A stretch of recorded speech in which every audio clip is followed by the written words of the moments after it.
Hey people, hope you guys doing great. In today's video we will see, what if Naruto was the prodigious son and got Harem, part 3.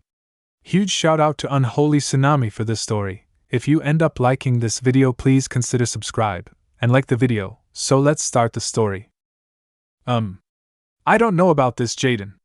It's called the abandoned dorm for a reason. And why are you coming with us, Naruto? Cyrus asked timidly. Naruto just grunted out.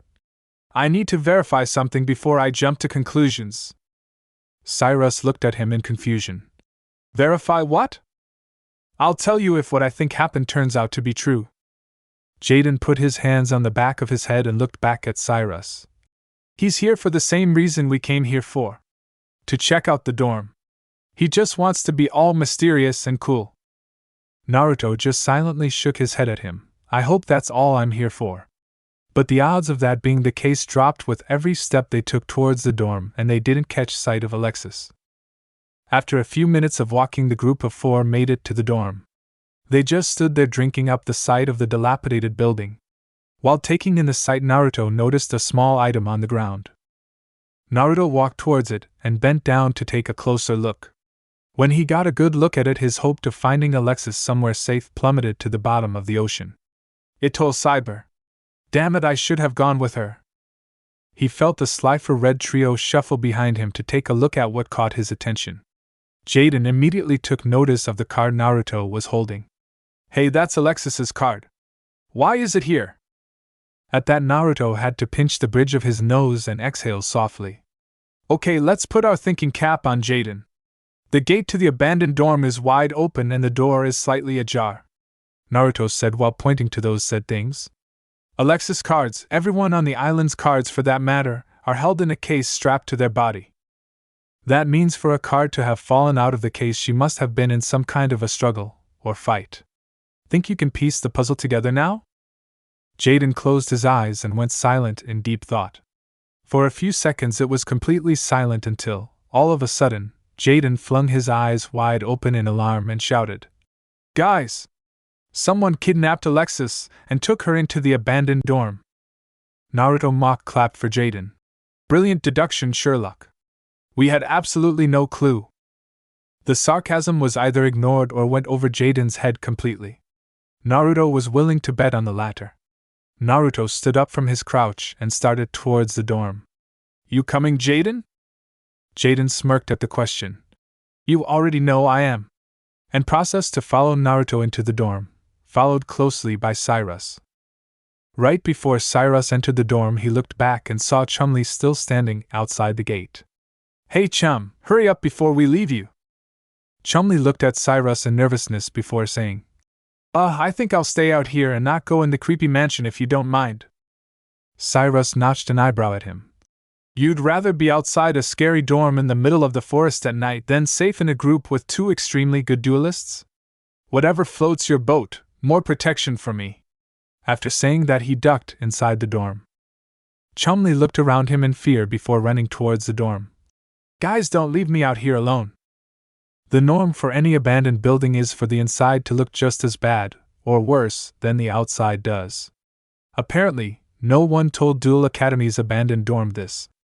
If one was to ignore the outside of the dorm, then this place could have passed for an entirely new building, and that fact freaked the boys out.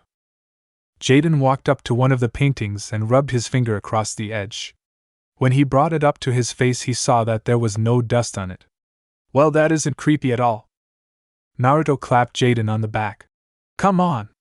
We can play with the weird dorm later. First we need to find Alexis. He led the group through the only hallway they could take. Eventually the hallway expanded into a room which had 3 different tunnels/halls, all of which looked identical. When he saw this, Naruto let out a small groan. Of course it couldn't be that easy. We would run into the most cliched problem in the world. Cyrus took this moment to pipe in. So what do we do? Naruto sighed. The answer is obvious, and yet at the same time it isn't. Technically the answer is to split up, however it sucks if we were to do that. Chumlee looked at Naruto quizzically. Why? There are 4 of us and only 3 different paths. Why would it suck? That's why I said technically. Think about it for a second. If we split up, the groups are going to be myself, Jaden by himself, and the two of you together. If Jaden or I run into the guy who took Alexis, I'm sure we could take him. You two, on the other hand, I'm not as confident about." Jaden nodded to Naruto's explanation, while Cyrus and Chumli huddled in a corner with a proverbial rain cloud over their heads. Naruto continued his explanation.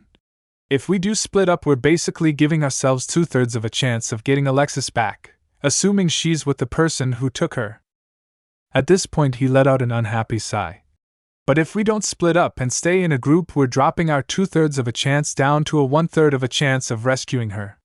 Trying each haul one at a time as a group is out of the question because we don't know how long they are or if Alexis is on a time limit or not.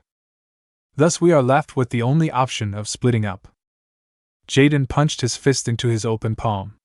"All right then. Since that's been settled, we need to decide who goes where." Naruto looked at the halls critically. "They all look the same. I don't think it matters."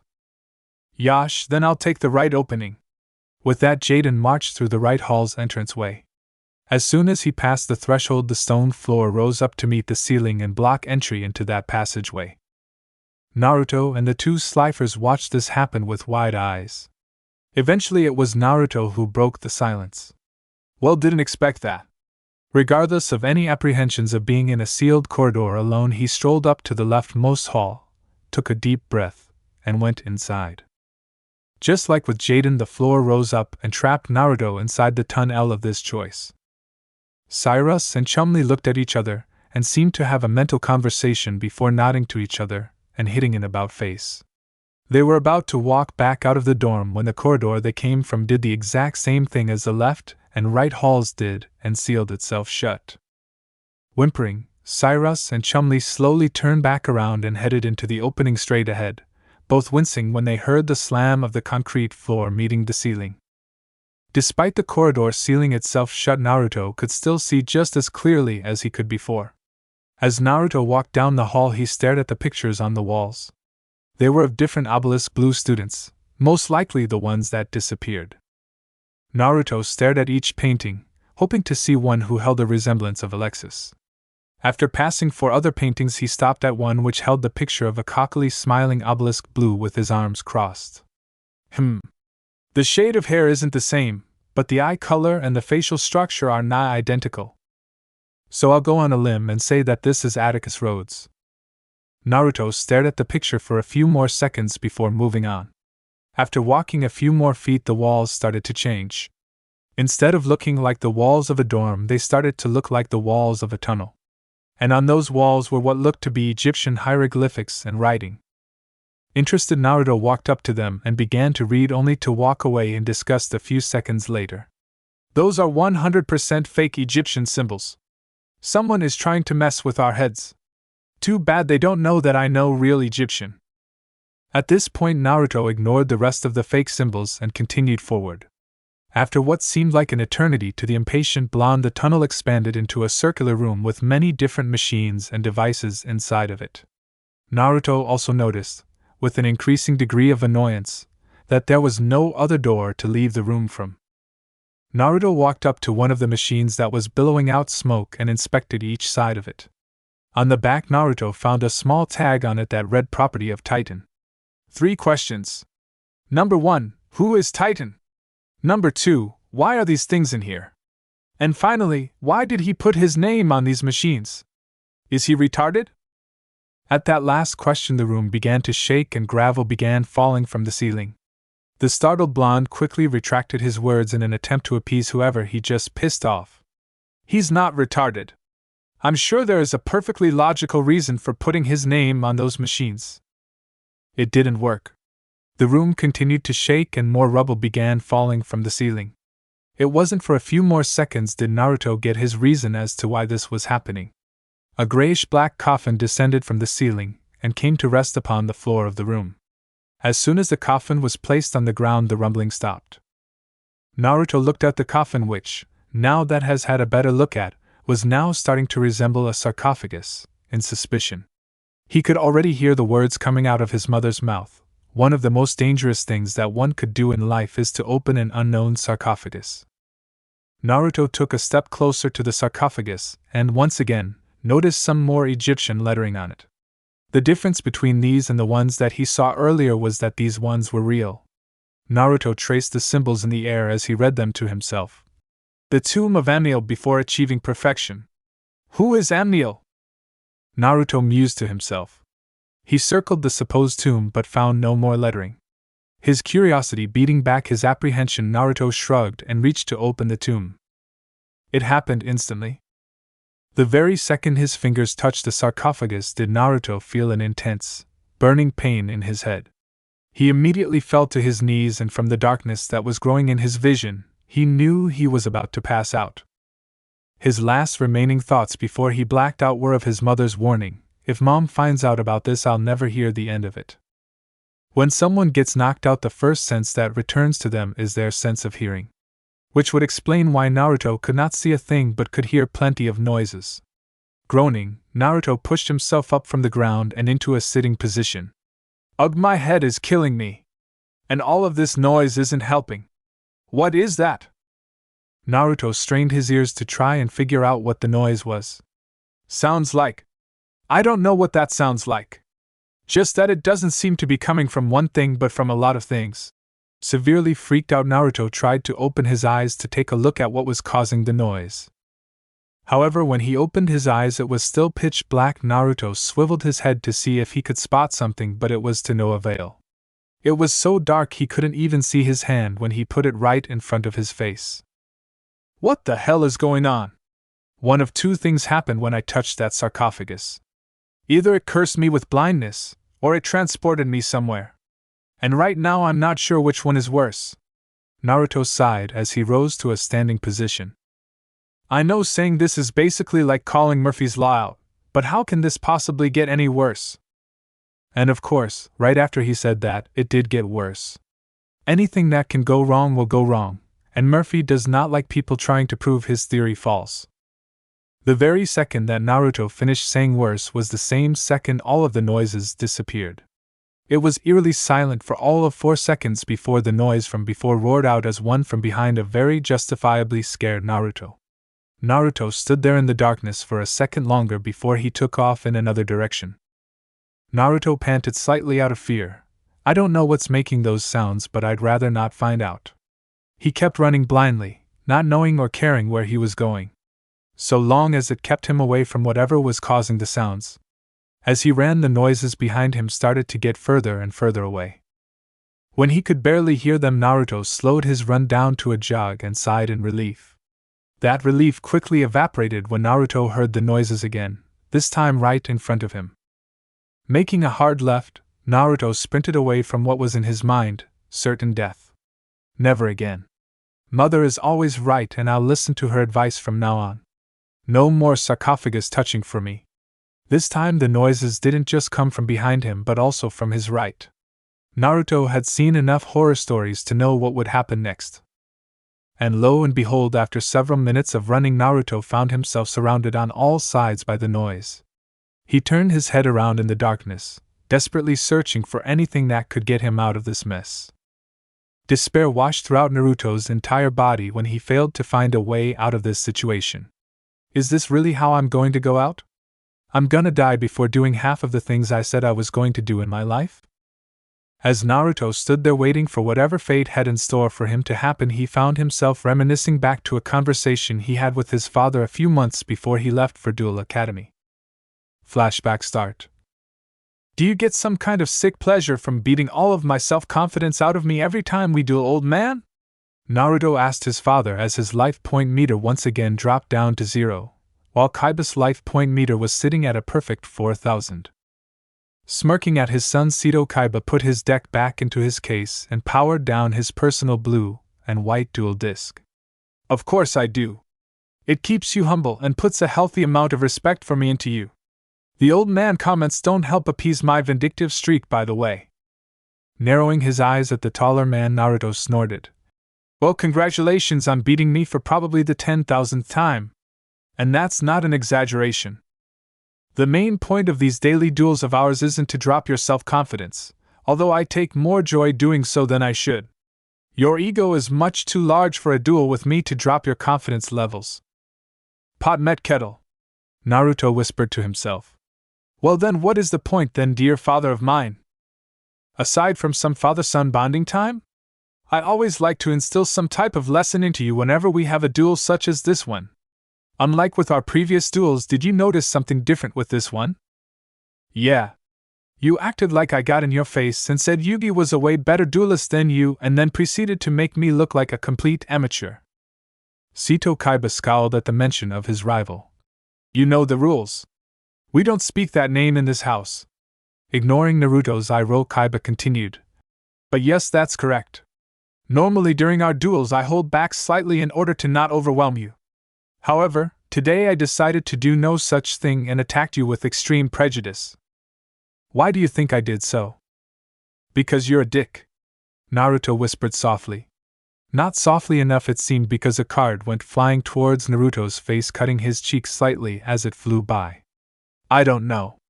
You found out that I broke into your wine cellar and drank all of your 1787 Chateau Lafite yesterday? Kaiba's face went slack. You did what? Naruto's face quickly turned back to normal. I didn't say anything. So why did you beat me like I was an unloved stepchild in our duel? Seto looked askance at him before replying to him. To show you that sometimes you won't always be in a favorable situation. Sometimes you will find yourself in an extremely bad circumstance, or up against something that looks and feels like you cannot defeat it. And do you know what you must do if you find yourself in a situation like what you were just in with me? Naruto shook his head no and looked at his father for the answer. Seto Kaiba smirked in a predator-like manner. You must let your Kaiba blood show. We show neither fear nor desperation in the face of adversary. We do not accept any fate that says that we are destined to lose. Do not forget, we are born to win and we shall do so in all that we do. Naruto looked at his father with a kind of admiring gaze. Despite being a great duelist for his age, probably the best of his age, he still cannot manage to even come close to defeating his father. He always seems to have all of the answers to Naruto's questions and seems to have infinite wisdom. Despite the fact that he'd rather eat his own shoes before saying it out loud, Naruto wished he could be more like his father. Okay, old man. Lesson received. We Kaiba men don't run and we don't accept defeat. Now I'm going to head out and do teenage stuff. Later. Naruto turned around and managed to make 2 steps before he felt the crushing grip of Seto's hand on his shoulder. Naruto looked back at him to see an extremely sadistic smirk on his face. Where do you think you're going so quickly? I've just sent someone to my wine cellar to check on a specific bottle of mine. And if it so happens to come back empty, then I'm afraid that I have a lot more life lessons that I have to impart upon you. So many, in fact, that it may just take the rest of the day to do so. Naruto looked at him for a few more seconds before sighing in resignation and headed back towards the dueling arena they were standing on. This day is gonna suck. Flashback end. That's right. I'm doing the exact opposite of what Pops taught me. I'm sitting here thinking about how much this sucks, like I've already resigned myself to this. Fuck that. I don't accept this bullshit. I'm not dying here. I've still got way more stuff I'm gonna do. I'm gonna get out of here, go back to Duel Academy and get those 3 years over with. I'm gonna defeat Sane in a duel, win over the heart of an extremely pretty girl, finally shut my dad up when I beat him in a duel, travel around the world, become famous, create a legendary tag team with my partner, learn how to play the drums. And loads more stuff. There's no way I'm gonna disappear here, and there's not a damn thing anyone can do to change that. As soon as Naruto finished his last thought, he felt a burning sensation inside of his chest. At first he thought it was like the burning he felt when he touched the sarcophagus, but this was different. The burn wasn't painful, just extremely warm and comforting. The noises that surrounded Naruto all turned slightly fearful and started to back away. All of a sudden the defining darkness that was around Naruto lifted, and he could see again.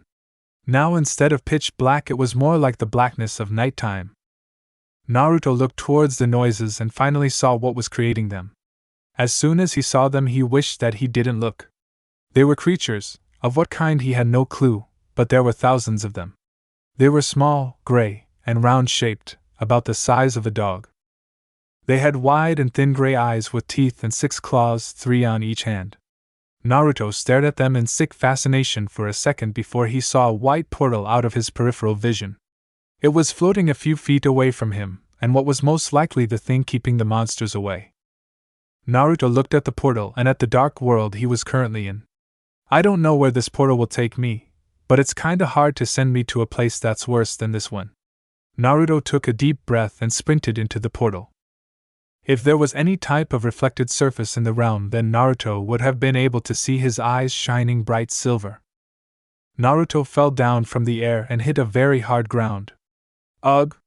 This is the second time I've found myself on the ground today. I hope this doesn't become a habit. Naruto pushed himself off of the ground and looked around him. To his huge relief, he was back inside of the abandoned dorm. Ah man! When you're relieved to be in the abandoned dorm, you know something is messed up. Naruto took a moment to look at the sarcophagus and the cause of all of his stress for the past God knows how many minutes. Glaring at it hatefully, Naruto went to go opening it. I'll be damned if I don't see what's inside after I go through all of that. The only reason Naruto was willing to touch it a second time was because he had the feeling that whatever had caused the coffin to transport him to that place was not going to do so a second time. Naruto hesitated briefly before grabbing one side of the sarcophagus top and began to push it off. As the top came off, Naruto began to see the figure of a person inside of it. Someone's in here? As soon as the top came off, Naruto gaped at who was inside. Alexis? What the hell was she doing in there? She also didn't look too good now that Naruto was looking at her. She had her eyes closed, but from her facial expressions she looked to be in terror. Naruto went to touch her shoulder. Hey Alexis, wake up. You really picked a bad place to take a nap. As soon as his fingers touched her skin, Alexis's eyes jumped wide open and she let out a scream of fright. Startled, Naruto jumped back, only to be forced to grab onto Alexis when she jumped out of the sarcophagus, grabbed onto him, and hid her face in his chest. Naruto was about to make some sort of joke about how she couldn't keep her hands off him when he felt his shirt getting wet. Oh, she's crying. That's never a good sign. Having had plenty of experience with emotional girls, Naruto began rubbing her back and held on to her. After a few minutes of trying to calm down a distressed Alexis, she picked her head up from his chest. Wiping her red eyes clear from tears, she sent a shaky smile towards Naruto. Hey! Sorry for grabbing onto you and losing it. Naruto grinned at her. No worries. I had a beautiful girl all over me. I don't really have too much to complain about. He smiled when he heard her chuckle and roll her eyes. Best way to make someone feel better is to make them laugh. Naruto rose to his feet and held out a hand for Alexis to grab. When she did, he lifted her up from the ground and onto her feet. So do you want to tell me what happened to make you spaz out like that? Alexis lost her smile and looked back towards the sarcophagus, giving Naruto an idea of what might have happened. I don't know, a dream I guess, only it was way too vivid. I was in this place that was extremely dark, so dark I couldn't see anything. And there were these noises everywhere around me. I tried running, but I couldn't get away from them. Eventually they surrounded me and were about to gang up all over me. They were probably inches away from me when I opened my eyes to you waking me up. Naruto hummed and thought. I see. Alexis laughed slightly to herself. You probably think I'm crazy, don't you? Not any more than yesterday. The same thing happened to me when I touched the coffin. Did you touch it too? Alexis nodded. Yeah, not by choice though. After I left you, I went walking to the abandoned dorm when there was this guy who came out of nowhere. He said his name was Titan. Naruto brought out his PDA and began typing in it. Was Titan all he called himself by? Yeah. Anyway, when he appeared, he started talking nonsense about how he found his bait and dragged me into the dorm. I was kicking and trying to fight him, but he was too strong. When we were inside, he found a coffin, this very one behind us, and decided to throw me inside of it. As soon as my body touched the coffin, I blacked out and woke up in that dark world. Naruto was still engrossed in his PDA, but he heard every word. Well, it looks like you had quite the adventure. I should have come with you. By the way, you dropped this. He reached into his pocket and brought out Alexis's Itoil cyber card. A relieved smile blossomed upon Alexis's face as she grabbed the card. Thank you? For the card and for rescuing me. Naruto grinned. Don't thank me yet. We're still in the dorm and it wasn't just me, it was a group effort. Jaden and his two Slifer friends Cyrus and Chumley are also here helping. Since I found you, I'm assuming one of them is currently with this Titan character. Well, then we better hurry and get out of the dorm. We could get into some serious trouble if we get caught in here. This brought Naruto's attention away from his PDA. How come? It's not like we chose to come inside of this place. Alexis shook her head at him. Didn't you read the list of rules in your PDA? She sighed at Naruto's amused look and head shaking he sent her way. It specifically states that any student that is caught inside of the abandoned dorm will be subjected to disciplinary action and most likely will be expelled. Naruto's eyes widened as he whistled. Well, that's harsh. I guess we should find these guys and get out of here then. Only one small problem with that though. The way I got in here is blocked off, so how are we supposed to get out? Alexis shrugged. How am I supposed to know? I'm a first year just like you and I've been mostly unconscious in this dorm. Well, there's no way out in this room. Might as well see how we can find something in the tunnel that led us here. Come on, let's go. Naruto and Alexis left the room and started walking through the tunnel.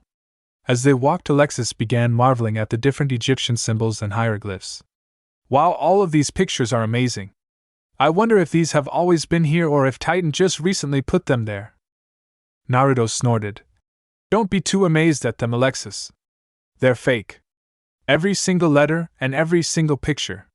None of it is real Egyptian. Alexis looked surprised. Really? None if it is real? They are all made up. Naruto nodded, his face still in his PDA.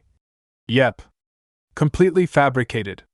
It's like someone attempted to trace real hieroglyphics with their mouth instead of with their hands. Alexis looked at him shrewdly. I guess you really can read Egyptian. You said your mother taught you, right? Who is she? Naruto smirked at her discreet, attempt to garner information about him.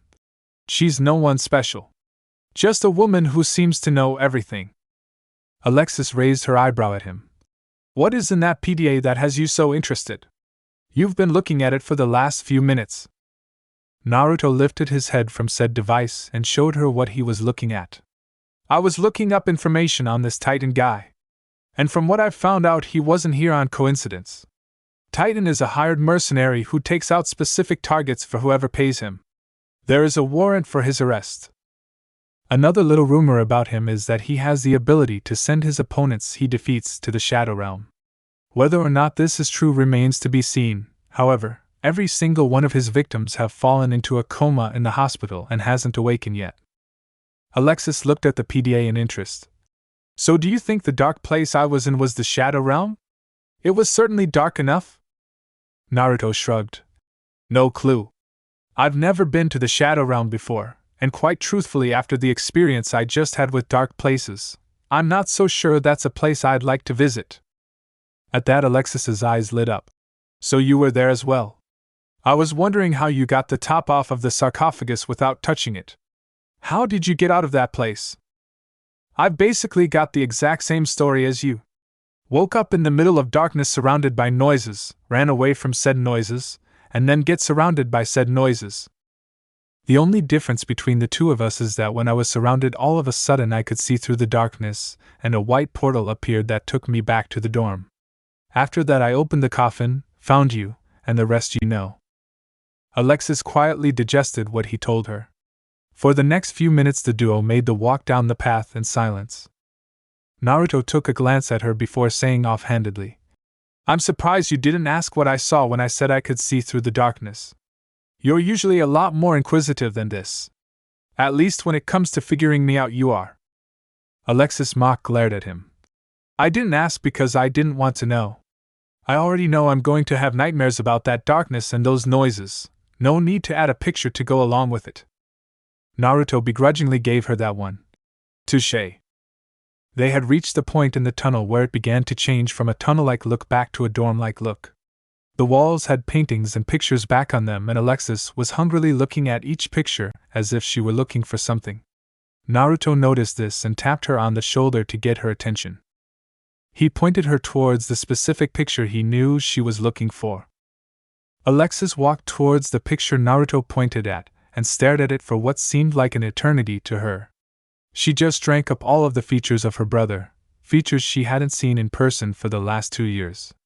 As she looked at the picture, she could feel her eyes get slightly misty. She rubbed her eyes and turned towards Naruto. "Let's get out of here." Naruto nodded at her. "No problem with me." As they walked, Naruto thought on how he could get out of here with the entrance sealed off. It's not like a stone floor can magically rise to meet the ceiling. Something made it close up, so something should also be able to make it reopen. The only question is what. Eventually the two obelisks made their way to the entrance, and it was, to nobody's surprise, still closed off. Alexis and Naruto set about trying to find a way past the stone blockade. They found no secret buttons, no trap door to fall through, and no trip wire they had to step on. Eventually Naruto got fed up and punched the stone wall in frustration. "Jesus Christ! Are you serious? We didn't have this much trouble getting out of the Shadow Realm." As if that were the magic word, the stone wall before them began to rumble before descending down back towards the ground. Alexis and Naruto looked at each other dumbfounded. "Really? It's password activated? And the password is Shadow Realm?" As if a switch had been flipped again, the floor began rising, once more, to reach the ceiling. Only this time Naruto and Alexis was ready. They both jumped across the threshold before it trapped them inside once more. Naruto and Alexis sighed in relief. Naruto looked up towards the sky in exasperation. "I hate this dorm, and we can't even leave yet. Not until we find the gruesome threesome." "Well, let's hurry up. The longer we stay in here, the greater our chances of getting expelled get." "Well, I'm all for getting out of here as fast as possible, but we are in another situation. Ignoring the tunnel we just came from, there are 2 other tunnels. Jaden to the leftmost one and Cyrus and Chumley took the north one. Which one do we take?" Alexis groaned miserably. "The left one. Let's get Jaden first. He's a trouble magnet, so most likely he's the one who is dueling Titan right now." Naruto couldn't really fault her logic and walked up to the stone wall. Shadow Realm. The wall dropped down and they 2 of them ran through this tunnel in an attempt to get to Jaden as fast as possible.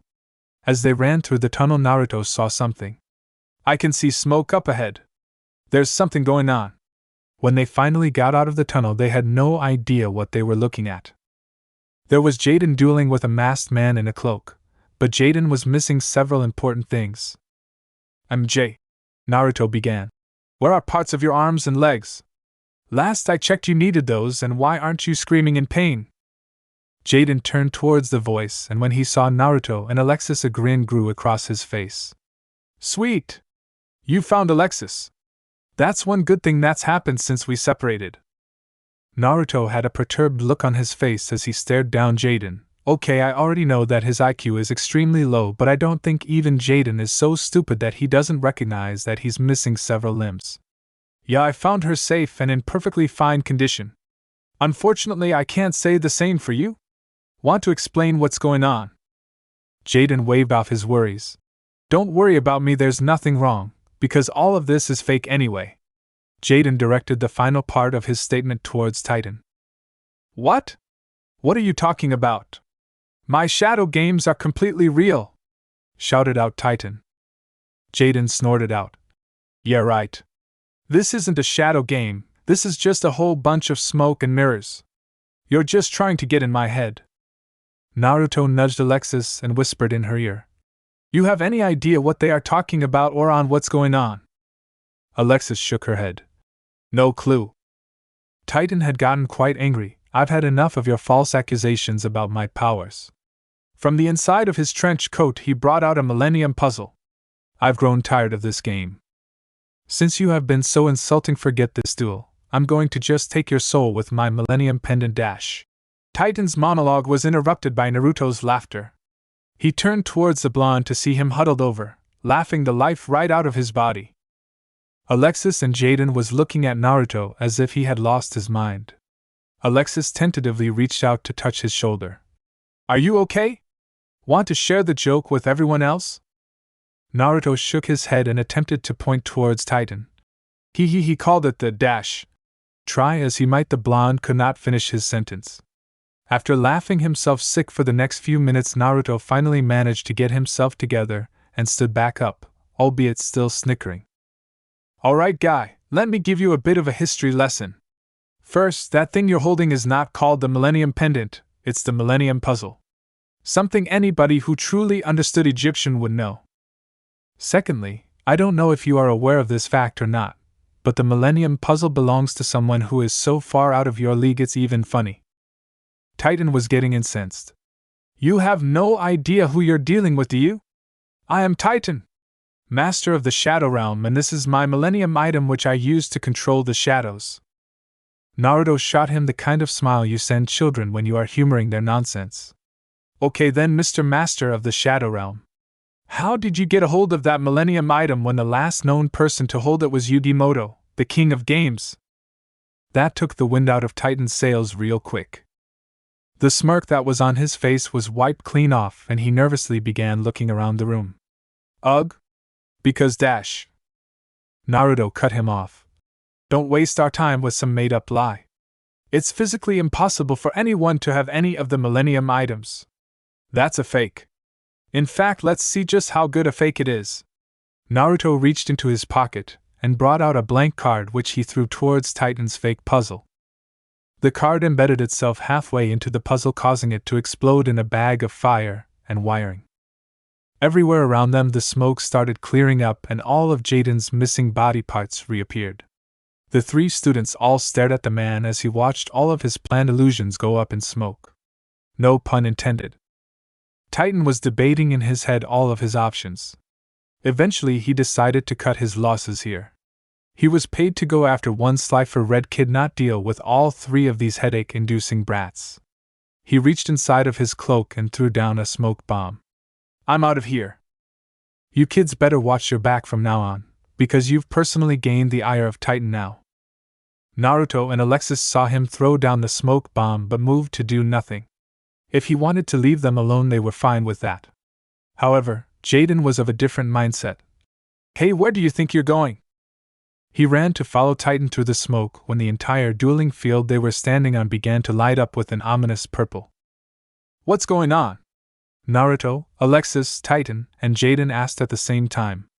As the light began to shine brighter, Naruto decided to go for a record of how many terrible decisions he could make in one day and ran onto the duel field with Jaden and Titan. As soon as he stepped in, the entire room exploded in a sea of black and purple and Naruto could see no more.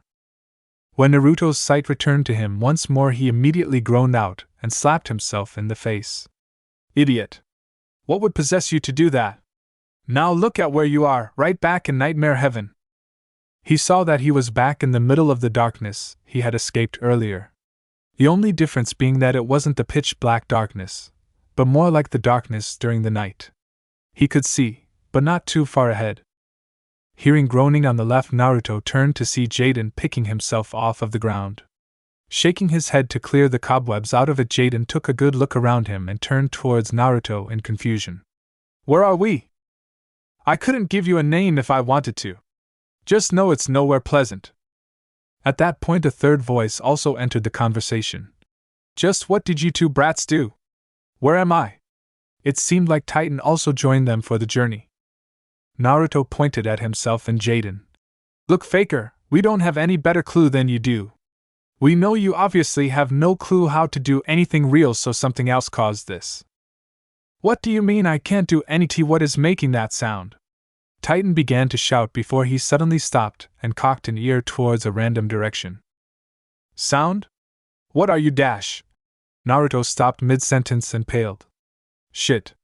The reason our blonde hero paled was because he caught sight of something he had hoped he wouldn't have to see for a very long time, if ever. Right behind Titan were a sea of the small black creatures Naruto had seen before he left his dimension. And you might want to move away, Faker. Titan looked at him in befuddlement before seeing Naruto point behind him and looking where the affronted finger was being pointed at. As soon as he turned around, a yell escaped his lips. What in the world are those? Titan turned to run away, but before he could get far enough, one of the creatures jumped onto his trench coat and brought him down to the ground. He began yelling and reaching for Jaden and Naruto to come to his rescue. "Help me! Quick, come get me!" Before they dash. He would have said more, but the creatures began jumping into his open mouth. It was like a train wreck for the obelisk blue and Slifer red student. Despite how much they wanted to look away, they couldn't help but keep looking at the disturbing sight before them. Naruto continued looking at Titan, but he asked Jaden a question. "He didn't really expect us to come help him, did he?" Jaden simply shrugged in response. Titan struggled for what seemed like an eternity before going slack on the ground, the last of the monsters going inside of his body. Naruto looked at him before turning towards Jaden. "Is he dead?" "I don't know. Go poke him and find out. When hell freezes over, sure." He. An eerie-sounding laughter emanated from Titan's body.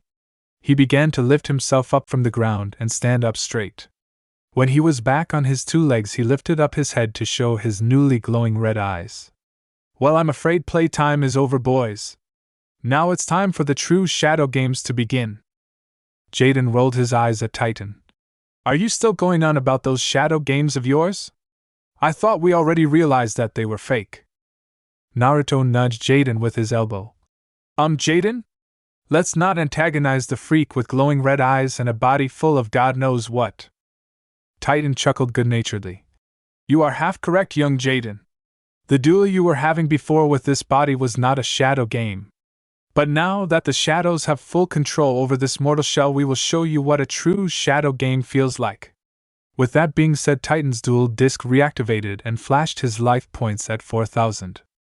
Jaden looked at that and grew annoyed. "Hey, why did the duel restart?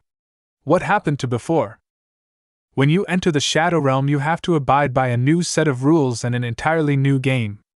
Now begin the duel or submit to the shadows." Naruto whispered to Jaden. "I don't think this is optional, and I don't see any other way to get out of here.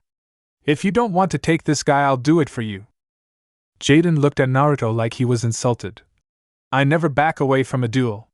Jaden turned towards Titan and activated his duel disc. "Let's throw down." Naruto backed away from the two of them and stood at a respectable distance where he could see the entire field. "This will be my first time seeing Jaden duel from start to finish. This should be interesting." Naruto looked around him to make sure there weren't any more of those creatures around. "I only wish it were in a better place." Titan drew a card. "I draw and summon to the field Archfiend Interceptor." A creature wearing a football helmet and pads with 6 hands, 2 on each shoulder, appeared on the field. Archfiend Interceptor, 1400/1600. "Now I'll place one card face down and end my turn."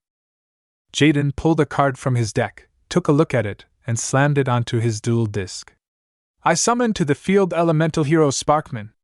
And I activate Dash." "You'll activate nothing. But I'll activate my face-down trap card Force Back.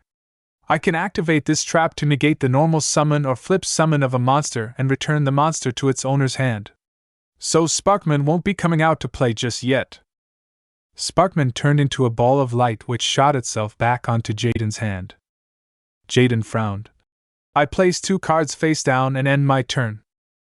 I draw and activate a card I'm sure you're familiar with, Pandemonium, and to make sure it stays on the field permanently, I activate the continuous spell field barrier. Now field spells cannot be destroyed and no new field spell can be played. Next I summon from my hand Terror King Archfiend in attack mode. Now I'll attack you directly with Terror King Archfiend.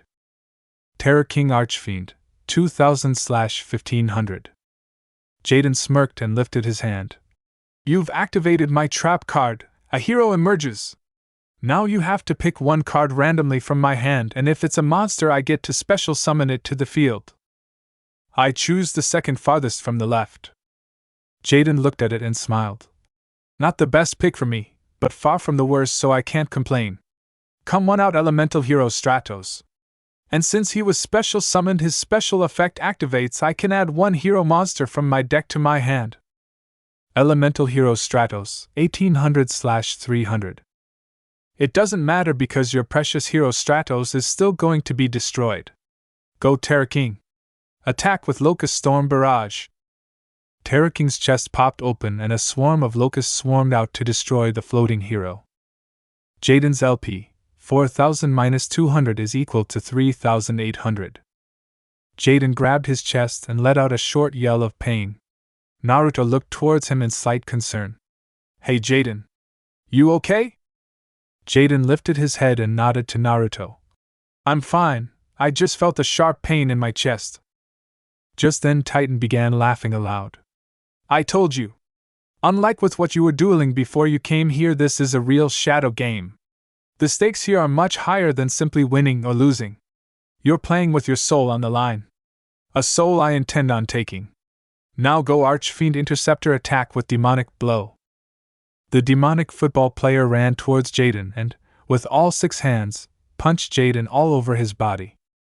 Jaden LP, 3800-1400 is equal to 2400. Jaden dropped to a knee and began coughing. As he brought his hand up to his mouth, he caught sight of something red on it. Is that my blood? Jaden looked up to Titan, who was smirking. This duel is no joke. I've got to step my game up, and big time. Jaden stood back up and sent a thumbs up towards Naruto to show that he was fine. You gonna end your turn anytime soon, or is your plan to steal my soul from boredom? Someone is eager to embrace the shadows. I place 1 card face down and end my turn. Now the real duel begins. I draw summon to the field elemental hero Clayman.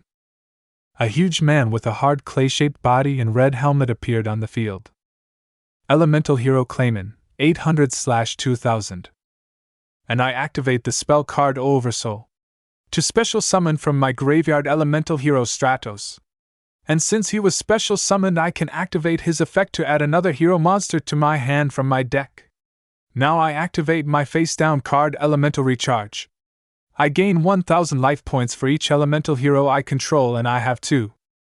Jaden LP, 2400 plus 2000 is equal to 4400. Jaden could breathe a little easier knowing his life points weren't so low anymore. Now I activate the spell card Polymerization to fuse elemental hero Clayman and elemental hero Stratos together to form elemental hero Gaia. A giant creature wearing brown and silver armor with numerous rocket silos on each arm was summoned to the field. Elemental hero Gaia, 2200/2600. I activate Gaia's special effect. I can choose one of your monsters, have their attack points, and give them to Gaia, and I choose your Archfiend Interceptor. Archfiend Interceptor, 1400*5 equals 700. Elemental hero Gaia, 2200 equals 700 equals 2900. Well, since we're on the subject of special effects, allow me to explain my Archfiend Interceptor's special ability. Whenever you declare an attack, you take a total of 500 points of damage to your attack points. Jaden, LP, 4400-500 is equal to 3900. Jaden smarted at the stinging feeling in his chest, but he still shot a grin towards Titan. That's nothing compared to the smackdown Gaia's about to put on you. Elemental hero Gaia, attack with Continental Hammer. The giant armored monster tunneled down underground in half a second and disappeared from everybody's view. 2 seconds later it reappeared right underneath Titan before releasing massive Mortal Kombat finish him uppercut to Titan, which had him flying in the air. Titan LP, 4000-2700 is equal to 1300. Titan landed on the ground and started writhing there in pain. Naruto nor Jaden knew if it was from the mighty slam he just received or from the shadow game. Either way, they both knew that they wouldn't want to be in his shoes right now. Climbing back to his feet, Titan snarled at a laughing Jaden and Naruto. Finish your turn, fool. I will enjoy having your soul for all of eternity. Still snickering, Jaden did as he was ordered. I place 1 card face down and I end my turn. Titan drew a card with a scowl on his face. I activate the spell card Nightmare Archfiends. I tribute 1 monster on my side of the field and 3 Nightmare Archfiend tokens appear on your side of the field in attack position. Nightmare Archfiend, 2000/2000. Jaden scratched the back of his head in confusion. Thanks? Those were pretty powerful, and he gave up a monster to give them to him. Maybe Gaia hit him a little too hard. Titan darkly smiled at Jaden. Don't thank me yet. I still have yet to activate my spell card token Thanksgiving. With it I destroy all tokens on the field and increase my life points by the number of tokens destroyed x 800 points. Oh, and another thing, whenever those tokens of yours are destroyed you take 800 points of damage. Titan LP, 1300 plus 2400 is equal to 3700. Jaden LP, 3900 minus 2400 is equal to 1500. Barely managing to keep in a yell of pain, Jaden winced at the pain that was stabbing throughout his body. Whatever those things were that went inside of this body, they gave him a major upgrade. He wasn't anywhere near this hard to beat before we came here. Naruto narrowed his eyes at Titan and shifted them worriedly, not that he'd ever admit it, towards Jaden. He doesn't look too good. This duel is going back and forth like a tennis game. He needs to finish this quickly. I don't think he can take much more. Let's not forget Pandemonium's effect. Since my Terror King Archfiend was destroyed out of battle, I can add an Archfiend monster from my deck to my hand whose level is lower than my Terror King. Now I normal summon Mist Archfiend to the field. Normally it would require a tribute, but I can activate its effect and normal summon it to the field without a tribute, the only catch being that it is destroyed during the end phase and I take 1000 points of damage when it is destroyed. But that's a small price to pay. A monster made completely of gray and red mist appeared on the field. It looked to have sleek black bones with yellow claws. Mist Archfiend, 2400/0. I'll end my turn with Mist Archfiend attacking Elemental Hero Gaia with Shrouded Assassination. The entire field was covered in a thick white and red fog, making seeing more than 2 inches in front of you completely impossible. That, coupled with the darkness of the sky above, made for a very frightening view. When the mist receded, Gaia was missing. All that was on the ground was pieces of its metal armor. Mist Archfiend disappeared into the darkness. Titan LP, 3700 minus 1000 is equal to 2700. Jaden LP, 1500 minus 200 is equal to 1300. Dropping down to his knees, Jaden's vision swam before him. Is this real? Shadow games exist? And they are this painful? This totally blows. His thoughts were interrupted when he saw Naruto stand in front of him with his arms crossed. Naruto, what are you doing? Turning towards Jaden, Naruto glanced down and saw a little blood trailing down his mouth. Stepping in. You look half dead and I doubt you can keep going on at this point. He turned towards Titan. Why don't you take me on instead of him? I'm way fresher, and wouldn't you rather have someone fresh anyway? Titan chuckled. That's not how it works. Both of you are going to be my victims anyway. I don't really care in which order I beat you in. So you can step aside, I'll deal with you when I'm finished with him. Yeah. Jaden's voice called out from behind Naruto. He turned to see Jaden standing back up ready to duel again. But out, Naruto, you're just jealous because you see me having a sweet duel and now you want in on the action. Well, too bad, 'cause I was here first. Naruto smirked at Jaden. If you say so. He began walking back to where he was standing. Hurry up and beat him then, Jay. I want to get back to the island. That should be a good enough motivator for him. Jaden smiled. No worries. I'll finish this guy up in no time. Because you destroyed an elemental hero, I can activate my trap card hero signal. It allows me to special summon a level 4 or lower elemental hero from my deck, and I choose Elemental Hero Burstinatrix. A female with long gray hair, red armor, and flames trailing along her arms appeared on the field. Elemental Hero Burstinatrix, 1200/800. Now I activate the spell card Dark World Dealings. We both draw 1 card from our deck and discard 1 card from our hand. And unfortunately for you, the card I just discarded was Elemental Hero Necroshade. You see, he has a pretty sweet ability. While he is in the graveyard, I can, only once, normal summon a level 5 or higher tribute summon monster from my hand without tributes. So I normal summon Elemental Hero Blade Edge. A completely golden armored hero with gold blades protruding from almost his entire body appeared on the field. Elemental Hero Blade Edge, 2600/1800. Titan began to do the math and broke out into a cold sweat. Wait. That's impossible. You should have been defeated. I should have beat you. Jaden smirked at him. That's the thing about duel monsters. You never know who's going to be the winner until the game is over. And in this instance, it isn't you. Go Burstinatrix attack with burst fire, elemental hero blade edge attack with slice and dice attack. Burstinatrix and blade edge shot towards the scared Titan before attacking with flames and sharp swords respectively. Titan LP, 2700 minus 2600 minus 1200 is equal to 0. Jaden threw his hands in the air and let out a bug whoop. Oh yeah?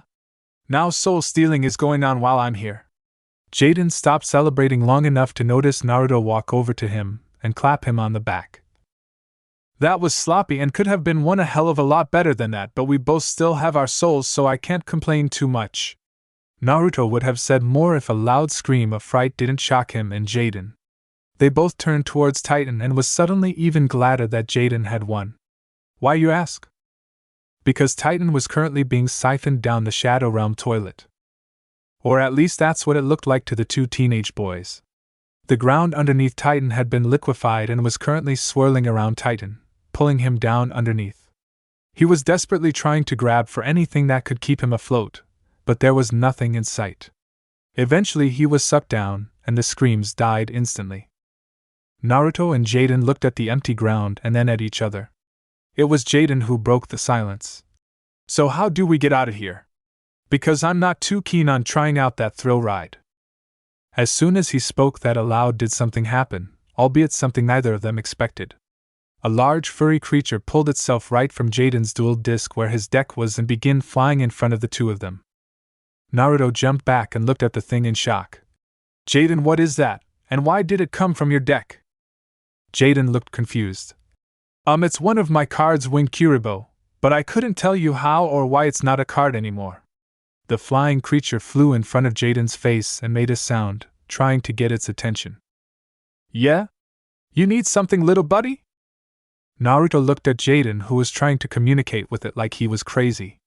**** today has probably broken all of my previous records for the weirdest day I've ever had. And the sad thing is that I have a feeling that in the upcoming days on this island this day is going to be beaten too. Hey Naruto, this way. Naruto turned towards Jaden, who was yelling at him. He walked up to Jaden, who was pointing towards something. Do you see that little crack, Naruto? Kuriboh pointed it out to me. Now that he was looking, Naruto could see a white crack in the air. Not as big as the portal he took to get out of here, but more than big enough for him and Jaden to go through. Let's get out of here. I want to go home and eat dinner. Jaden nodded at his wise words. I hear you there. They both ran towards the crack and jumped through it, the whiteness of the inside completely blinding them. I'm getting real tired of waking up on the ground, Naruto mumbled out as he pushed himself upright. He felt two soft hands grab one of his arms in an attempt to help him stand, an act he greatly appreciated. Then he felt one of the hands retract and slap itself across his face, an act he appreciated a great deal less. Is this how you treat all your rescuers? No, Alexis's voice called out, annoyed. Just the incredibly stupid ones who decide to jump into trouble at a moment's notice. Do you know how long you two have been gone? Rubbing his face to get the feeling back in it, Naruto shook his head negative. Nope, sorry. There are no clocks in the Shadow Realm. Seeing Alexis cock back her hand in response to his smart-ass answer, Naruto cowed. How long were we in there? Crossing her arms, Alexis pointed behind her towards Cyrus and Chumley, who were sitting on the floor. Long enough for me to go back through the tunnel, unseal their tunnel and grab them, then come back through this tunnel, and sit around twiddling our thumbs hoping you two would come back. So not long then, Naruto said with his eyes closed and a smile on his face. 2 seconds later he felt the sting of a hand on his face. Totally worth it. Alexis huffed at him before turning to the rest of the group. Let's get out of here before the disciplinary action squad catches us here. I'd rather not get expelled. With that being said, the group was led out of the dorm and back outside by Alexis. As soon as they walked out of the dorm, Cyrus and Chumley dropped to the ground and started celebrating being out of the abandoned dorm. Naruto looked at them and notched an eyebrow. I feel as the only two who weren't transported to another dimension, you don't have the right to praise being back on earthly soil. Right after he said that, a massive yawn escaped his mouth. He looked up and saw that it was night out. Well, we've been out for quite a while. The adventure was fun and all, but I'm headed to sleep. Jaden let out a massive yawn as well and nodded to what Naruto said. Same here. Let's go, guys. Maybe there are still some leftovers in the kitchen from dinner. Later, Naruto and Alexis. Alexis waved at the three Slifers as they left. Thanks again for coming to save me. Jaden put his head behind his head and smiled. Anytime. When they disappeared, that left the two obelisks alone. They stared at the direction they went before they headed towards the obelisk blue dorms. They made the walk in complete silence. When they made it past the trees, Naruto looked at Alexis and saw a pensive look on her face. Penny, for your thoughts? Just thinking about that place we were in. What about it? About that sarcophagus. It wasn't Titan's. He found it already inside of the dorm. I'm just wondering why it was there and if Naruto finished for her. And if that was how the other 10 missing students were lost? It's possible. They could be in the Shadow Realm. Or they could not be. It's just a theory, but it's better than just saying they disappeared into thin smoke. Alexis nodded. Naruto noticed that she still had a solemn look on her face and rolled his eyes. He pushed his finger into her cheek and forced her to make a smile. You know it's considered rude to frown like that when you were just rescued. Especially when you are around said rescuer. Stop looking so glum. Your brother will be found, and I doubt he'll want you to have frown lines when he sees you again, Alexis. Alexis smiled softly at Naruto. Alright, I'll try to keep that in mind. They were coming up to the obelisk blue male dorms. Naruto bid her good night in usual Naruto fashion, with a kiss to her knuckle, and was going through the dorm gates. Right before he closed them behind himself, he heard Alexis call out to him. Naruto looked back at her. Yeah? What's up? It's nothing much. Just that all of my friends call my Lex or Lexi. I figure after going through all the trouble you did today, the least I can do is consider you a friend. Naruto smirked at her. Alrighty then. Unfortunately, my name is not the kind where I can have a cool nickname, so you'll have to stick with Naruto. Good night, Lex. Good night, Naruto. Naruto walked through the gates and into the obelisk blue dorms. Eventually, he reached his dorm, unlocked it, and walked inside. As he walked inside, he saw Anton sitting on his couch watching some random movie and eating slices of what was probably his pizza. Anton looked away from his movie and towards Naruto when he saw the door open. Yo, comrade, where have you been? Anton squinted towards Naruto and took a closer look. You look like death, bro. The thought to kick Anton out of his room and curse him out for eating his shit passed his mind, but he was too drained to care at this moment. Move over and give me a slice. I've had a long day. It was pitch black, and for normal humans visibility would be impossible, but not for him. He thrived in the shadows, and today he was here on a specific assignment. His boot-clad feet echoed across the vast realm he currently was in. As he walked, he began to hear the sounds of this world's residents, all of them currently coming for him in an attempt to steal his essence and make it their own. The thought of such a thing happening was so ludicrous it would have made him laugh if it didn't piss him off slightly. Flaring his power, he made sure to let these creatures know who they were dealing with. Finally sensing that he had reached his destination, the person called out for the darkness to recede and revealed to his eyes what he could sense was below. The darkness moved away to show the figure of a man. He was wearing a black trench coat and had glowing red eyes. Titan the mercenary, or at least that was who you were before you lost yourself to the shadows. I have a proposition for you, the man said. Titan narrowed his red eyes at him. What could you possibly want me for? The man chuckled to himself. I am a part of a group of people who are attempting to change the world as we know it. We intend to stand at the top of the new world as kings and would like to offer you a spot among us. Why me? Because our leader could sense the delicious darkness that festers in your heart. That malicious want for revenge, and the power of the shadows that now envelopes you. You are the perfect person to become the final member of our group.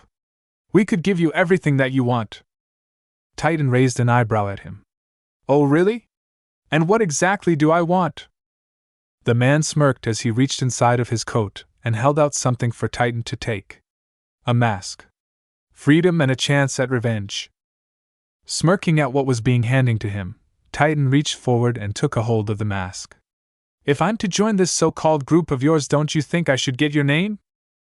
The figure laughed as he beckoned Titan to follow him. It's Night Shroud. What do you mean we can't expel the lot of them? Growler yelled at Chancellor Shepard, who was calmly sipping on a cup of tea with his eyes closed. When he finished his drink, Shepard let out a satisfied sigh and opened his amused eyes to an irate Growler. I mean exactly what I said.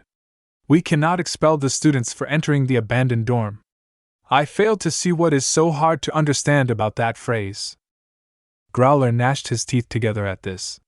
I basically spent a fortune hiring that thug to take care of Jaden. There is no way I'm going to let that brat get off scot-free, even if it is at the cost of losing 2 of my obelisks as well. Is not the consequences of entering the abandoned dorm expulsion? Shepard began stroking his beard as he thought of the best way to explain to Growler why they couldn't expel Seto Kaiba's son from his own school.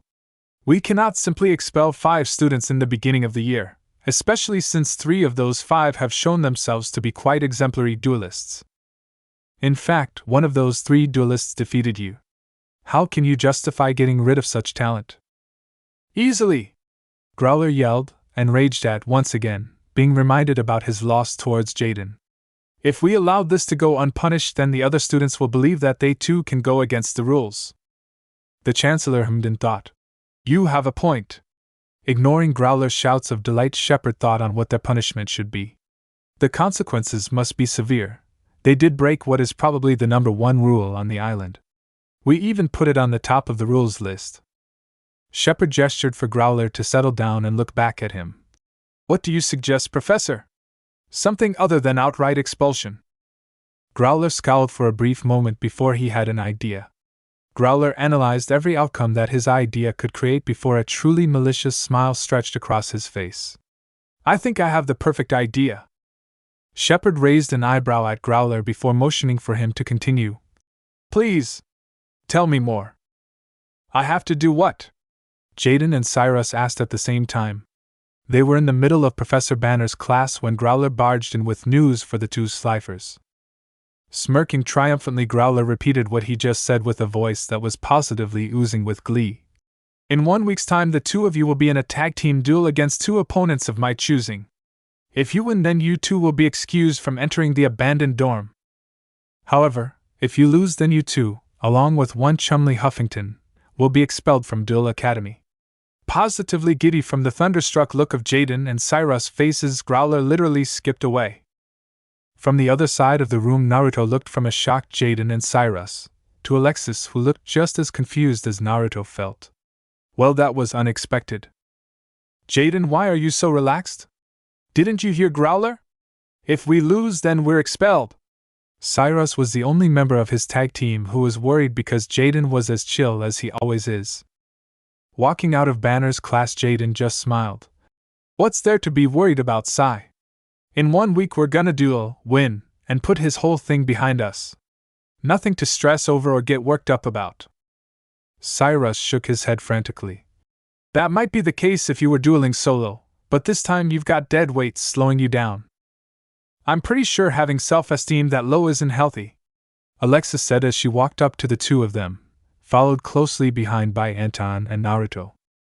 Cyrus looked like he wanted to slink into the ground, as if he wasn't worthy to be in the presence of these great duelists. But it's true though. I'm not like Jaden, I'm in Slifer Red because I belong there. Rolling his eyes, Naruto addressed Cyrus as gently as he possibly could. Then go ahead and start packing your bags then. If you're so sure that the 2 of you will lose because of you, why wait for a week? Leave now. As it turned out, Naruto's gentle and actual gentle were 2 very things. Go figure. Alexis slapped the back of his head and turned to Cyrus, who was looking worse and worse with every passing minute. Don't listen to him, Cyrus, he's an ass. And you don't have to be as good a duelist as Jaden to be a good team. There are plenty of great tag teams that have 1 member stronger than the other. Cyrus still didn't look convinced, so Anton took this chance to change the subject. What I don't get is why only Jaden and Cyrus. Alexis and Naruto were there too, albeit in Alexis' case not by choice.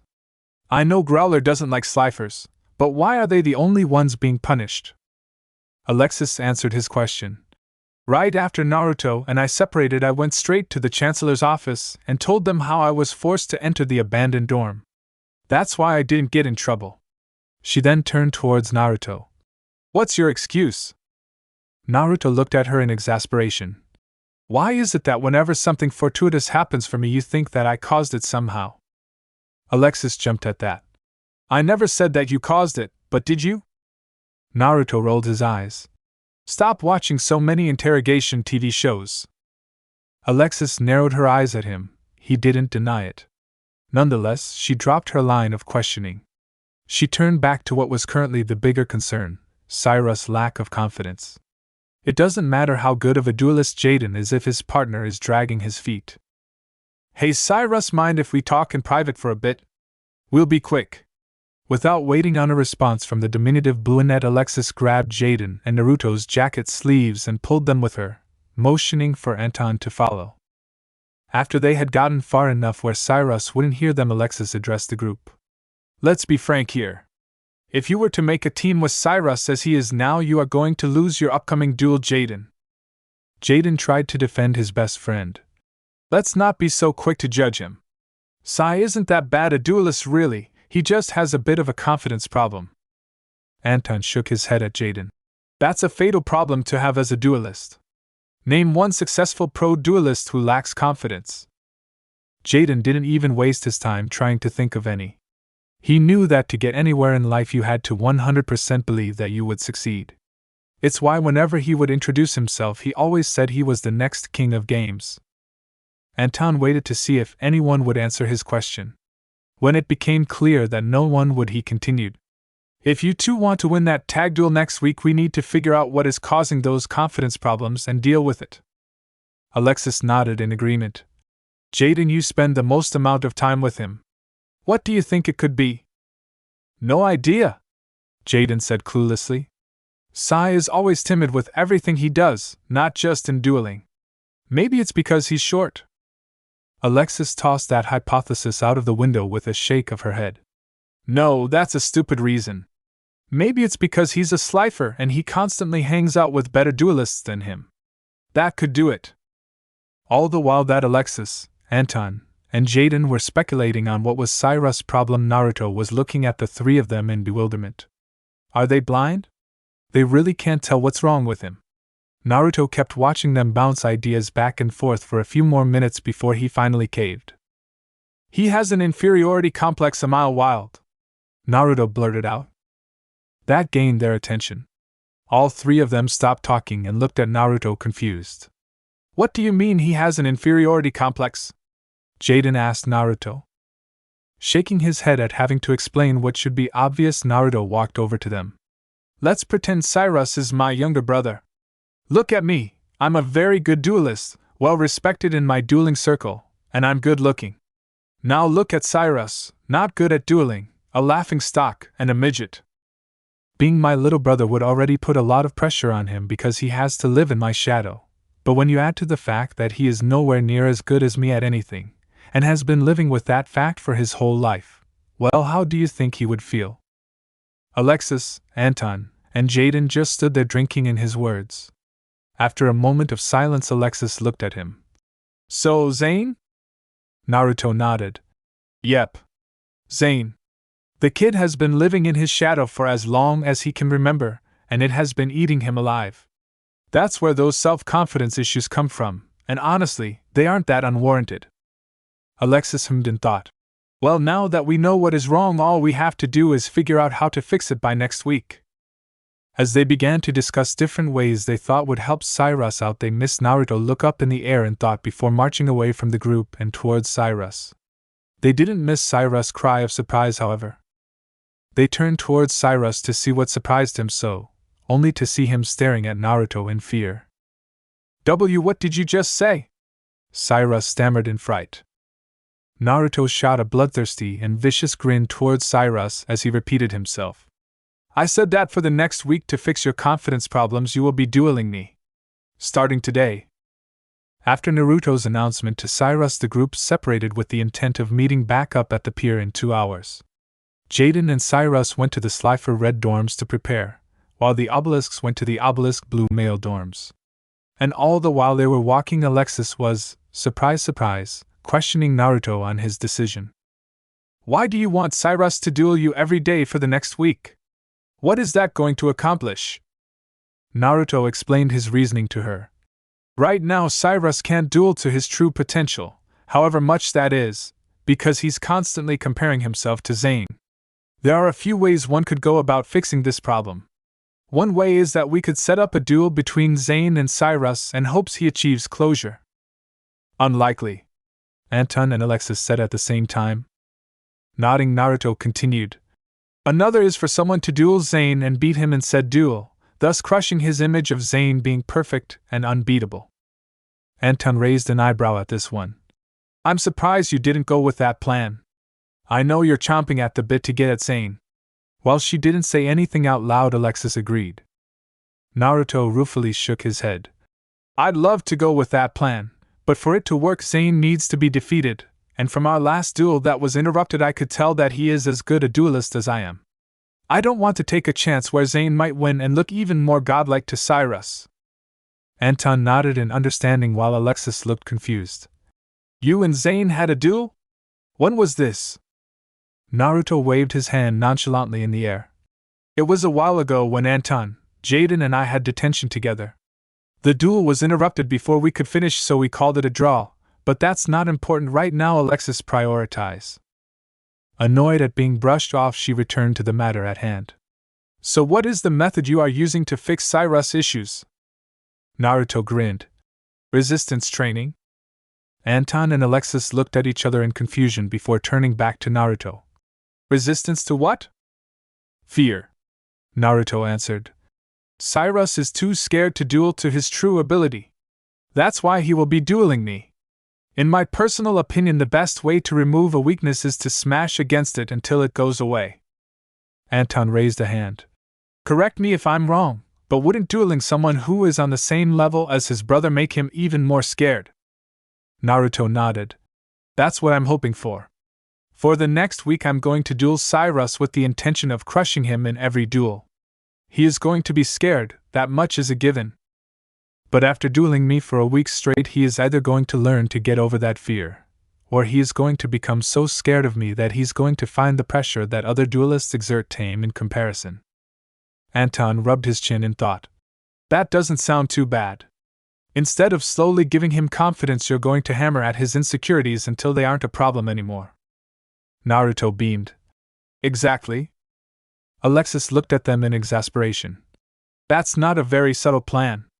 In fact, some might call it insensitive. We only have 1 week to work with, we don't have time to hold his hand.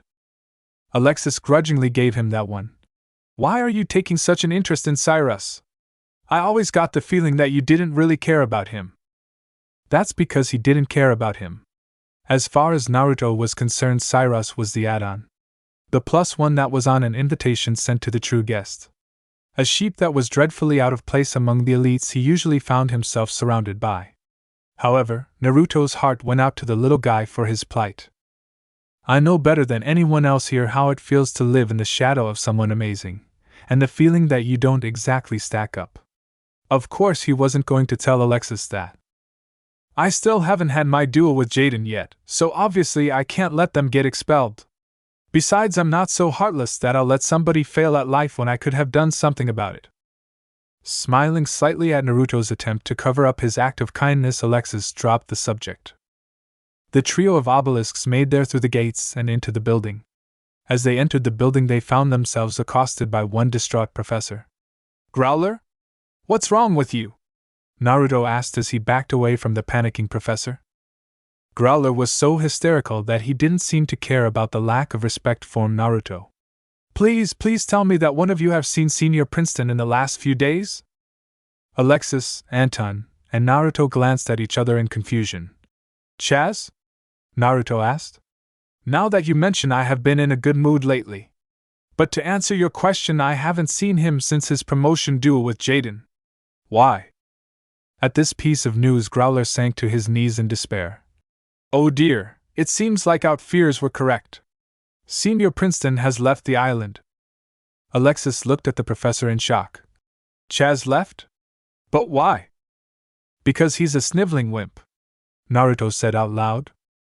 Alexis notched a delicate eyebrow. Care to clarify?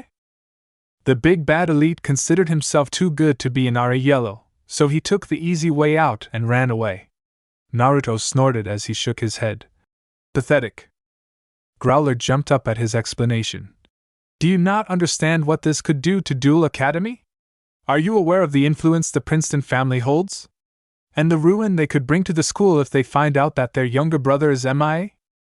Naruto rolled his eyes, drama queen. Of course Naruto knew of the Princeton family. The family that was currently trying to muscle its way onto the dueling scene. He also knew that there was nothing to worry about. So long as Kaiba Corporation and Industrial Illusions remain at the forefront of the dueling world, then the Princetons would never grow to the heights they wished to. Well, if you don't want anything to happen to Duel Academy, then you better find Chaz pretty quick, Anton said to Growler. Still panicking, Growler ran past the trio and through the doors. Shrugging at Anton, Naruto headed up the stairs and towards his room. You guys coming? Alexis and Anton caught up to him at the foot of the stairs. Do you really not care about Chaz leaving? Alexis asked Naruto. Naruto looked at Alexis incredulously. Nope. I've never pretended to like or care about him, why start now? Naruto turned back towards the stairs and continued walking until he felt a hand grab his arm in an attempt to stop him. Turning back again, Naruto raised an eyebrow in silent question. Don't you think that's kind of heartless? He could be hurt out there. Seeing that she wasn't going to let go anytime soon, Naruto turned completely towards her. Alexis, what reasons has Chaz given to make me even remotely give a damn about him? None, but human decency dictates that you at least show a modicum of concern. I am not a saint, and I'm not going to try to be one. Chaz has been nothing but an ass and hostile to me since we met, and I intend to reciprocate those feelings in full. Anton hesitantly raised a finger in the air. I think I'll just go in the room now. He moved to walk past Naruto before a glare from both parties sent his way nailed his feet to the floor. Or I'll stay here. That's cool too. Alexis crossed her arms and glowered at Naruto. So you're going to stoop to his level? Naruto crossed his arms in response. No. There will be no stooping involved. I've been taught to never let people walk over me. And when someone does attempt to do that, to take care of them with extreme prejudice. Well, whoever taught you that is a horrible human being. Instant silence. Naruto stared at her with a blank face before turning back around and heading towards his dorm, all without saying another word to the girl. Alexis stared at Naruto's back before turning to Anton. What was that? She growled at Anton. No clue, Anton said unconvincingly, his eyes darting all over the room, not even bothering to conceal his attempt to find an escape. Don't lie to me, Anton.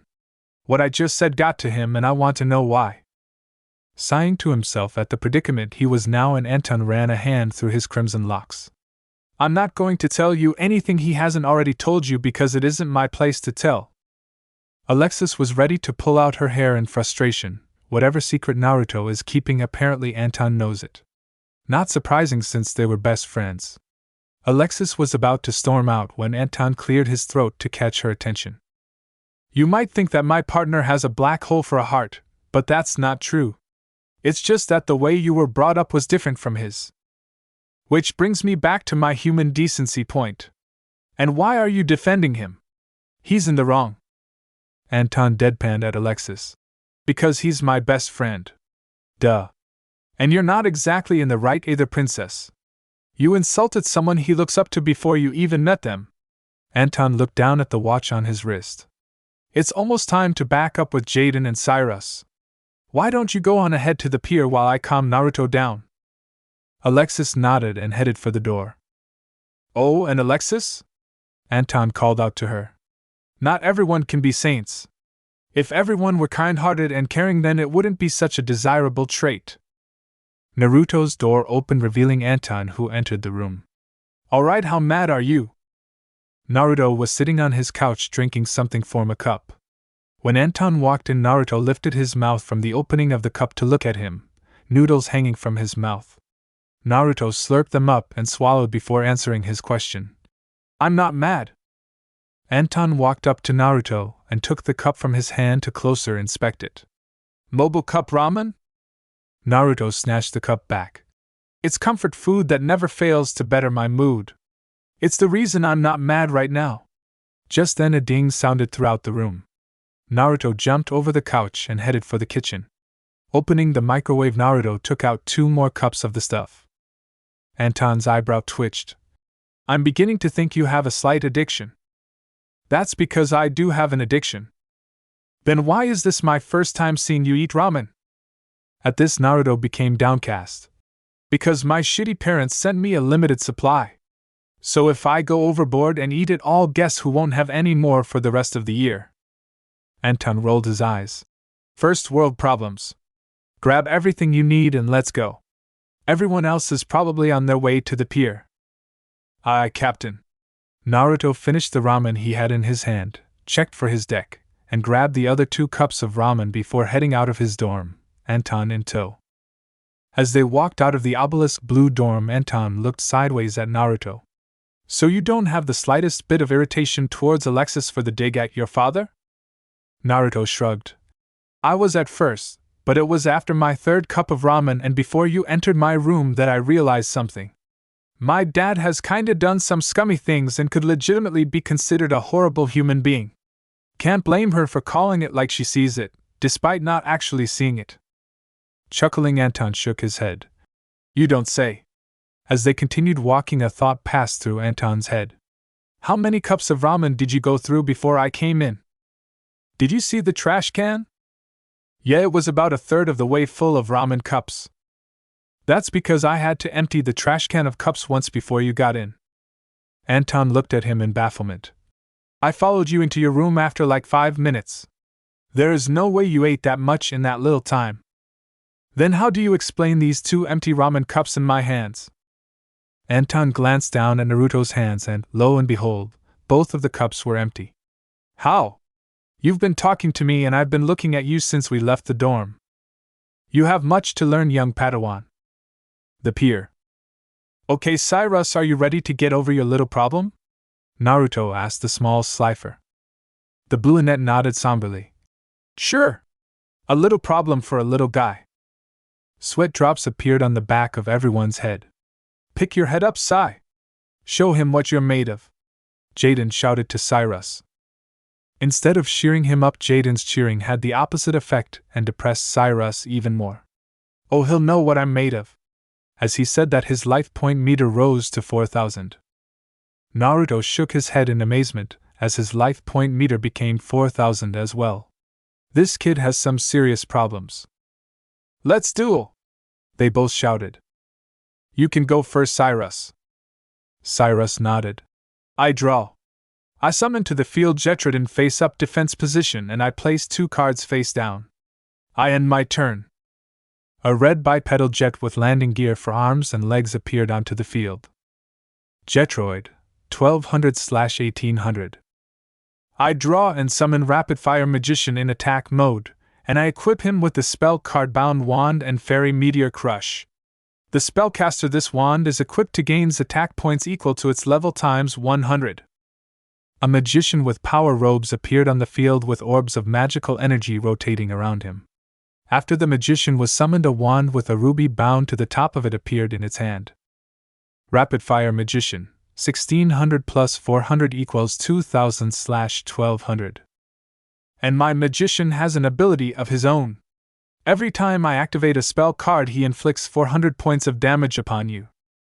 The orbs rotating around the mage stopped in place before they flew towards a frightened Cyrus, detonating on impact. Cyrus LP, 4000 minus 1200 is equal to 2800. Next, I activate my field spell card Secret Village of the Spellcasters. So long as I control a spellcaster-type monster, and you don't, you cannot activate spell cards. Now Rapid Fire Magician attack Jetroid with Bound Malice. Cyrus jumped in. Not so fast. Jetroid has a special ability which allows me to activate trap cards from my hand when it is targeted by an attack. I activate Supercharge. This card can only be activated when you declare an attack while the only monster I control are machine-type Groid monsters. I'm now allowed to draw 2 cards. Naruto smirked. That's cute. I hope the cards are worth the life point you lose. Don't forget that since my magician is equipped with Fairy Meteor Crush, he inflicts piercing damage. Jetroid was bombarded with numerous spheres of energy before it exploded in a blaze of fire. Cyrus LP, 2800 minus 200 is equal to 2600. I end my turn. Your move, Cyrus, make it a good one, Naruto said to the shivering Slifer. Make it a good one. Fat chance of that happening with that secret village of the spellcasters on the field. Most of my hand is spell cards. I've got to get rid of that spell. Drawing his card, Cyrus motioned for his face-down card to reveal itself. I activate the trap card Micro Ray. I can target one face-up and change its defense points to 0 until the turn. Then I activate my second face-down card Ring of Life. I choose one face-up monster to destroy, and the controller of that card gains life points equal to that monster's defense points. The target for both of these traps is your rapid-fire magician, and since its defense points are 0, you gain no life points back. As Naruto's magician turned to dust, Naruto lightly applauded Cyrus' play. Nice combination. Maybe you aren't as lost a cause as I thought. Cyrus grinned at the compliment. Insult? Well, I'm not done yet.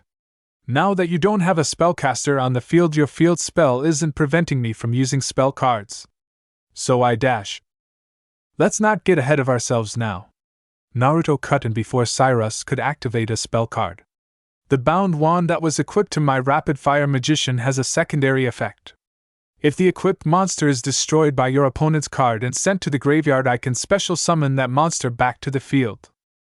So it looks like I do have a spellcaster on the field for my field spell to work. Cyrus' face fell faster than a brick sinking in the ocean. But that means I'm defenseless. And from the look on Naruto's face, he knew it too. Sighing, Cyrus hung his head. I end my turn. Naruto drew his card and immediately placed it in the duel disc. I equip my rapid-fire magician with the spell card Wonder Wand. It increases its attack points by 500 points. I also equip it with the Book of Secret Arts spell card, further increasing its attack and defense by 300. And with those attack increases, plus the 800 points of damage you take due to my magician's special effect, this duel is over. A glowing spell book appeared in rapid-fire magician's left hand, and a wand with a green emerald bound to the top of it appeared in its right hand. Rapid-fire magician, 1600 plus 500 plus 300 / 1200 plus 300 equals 2400 / 1500. Cyrus LP, 2600 minus 400 minus 400 minus 2400 is equal to 0. Cyrus lowered his head in acceptance and disappointment. I knew I couldn't beat Naruto. Snickering, Naruto walked up to Cyrus. Of course you can't beat me. No one on this island is a better duelist than me. Hey! Jaden and Anton yelled out in indignation, while Alexis rolled her eyes. Naruto continued where he left off. We're dueling so that you can get used to the pressure of dueling someone overwhelmingly strong. When you're forced to work to keep up with monsters, you both adapt and improve, or you find yourself destroyed. And since I'm the one helping, you better adapt. At the end, Naruto's eyes narrowed into a mild glare. At this point, Cyrus was grasping at straws, anything that would get him away from the frightening blonde. If that's the case, then let Jaden and I duel. He's a strong duelist. Naruto shook his head. Nope. He would go easy on you. I can guarantee that whoever Growler gets for you guys to duel, they won't be smiling at you stupidly like Jaden would. They will be glaring at you and emitting pressure like me. Now pick that duel disc back up, we aren't done.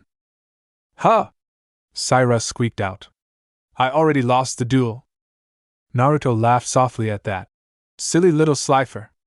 That was just the first of many. Cyrus' face went ashen. Many? Yes, Naruto answered while nodding. Many. Your duel isn't for a whole week. That means you and I are going to become very familiar with each other's decks. Cyrus gulped while Jaden shouted his support. Why are you looking so glum, pal? I would kill to be in your shoes right now. Just have fun. Cyrus took a look at the menacing grin on Naruto's face.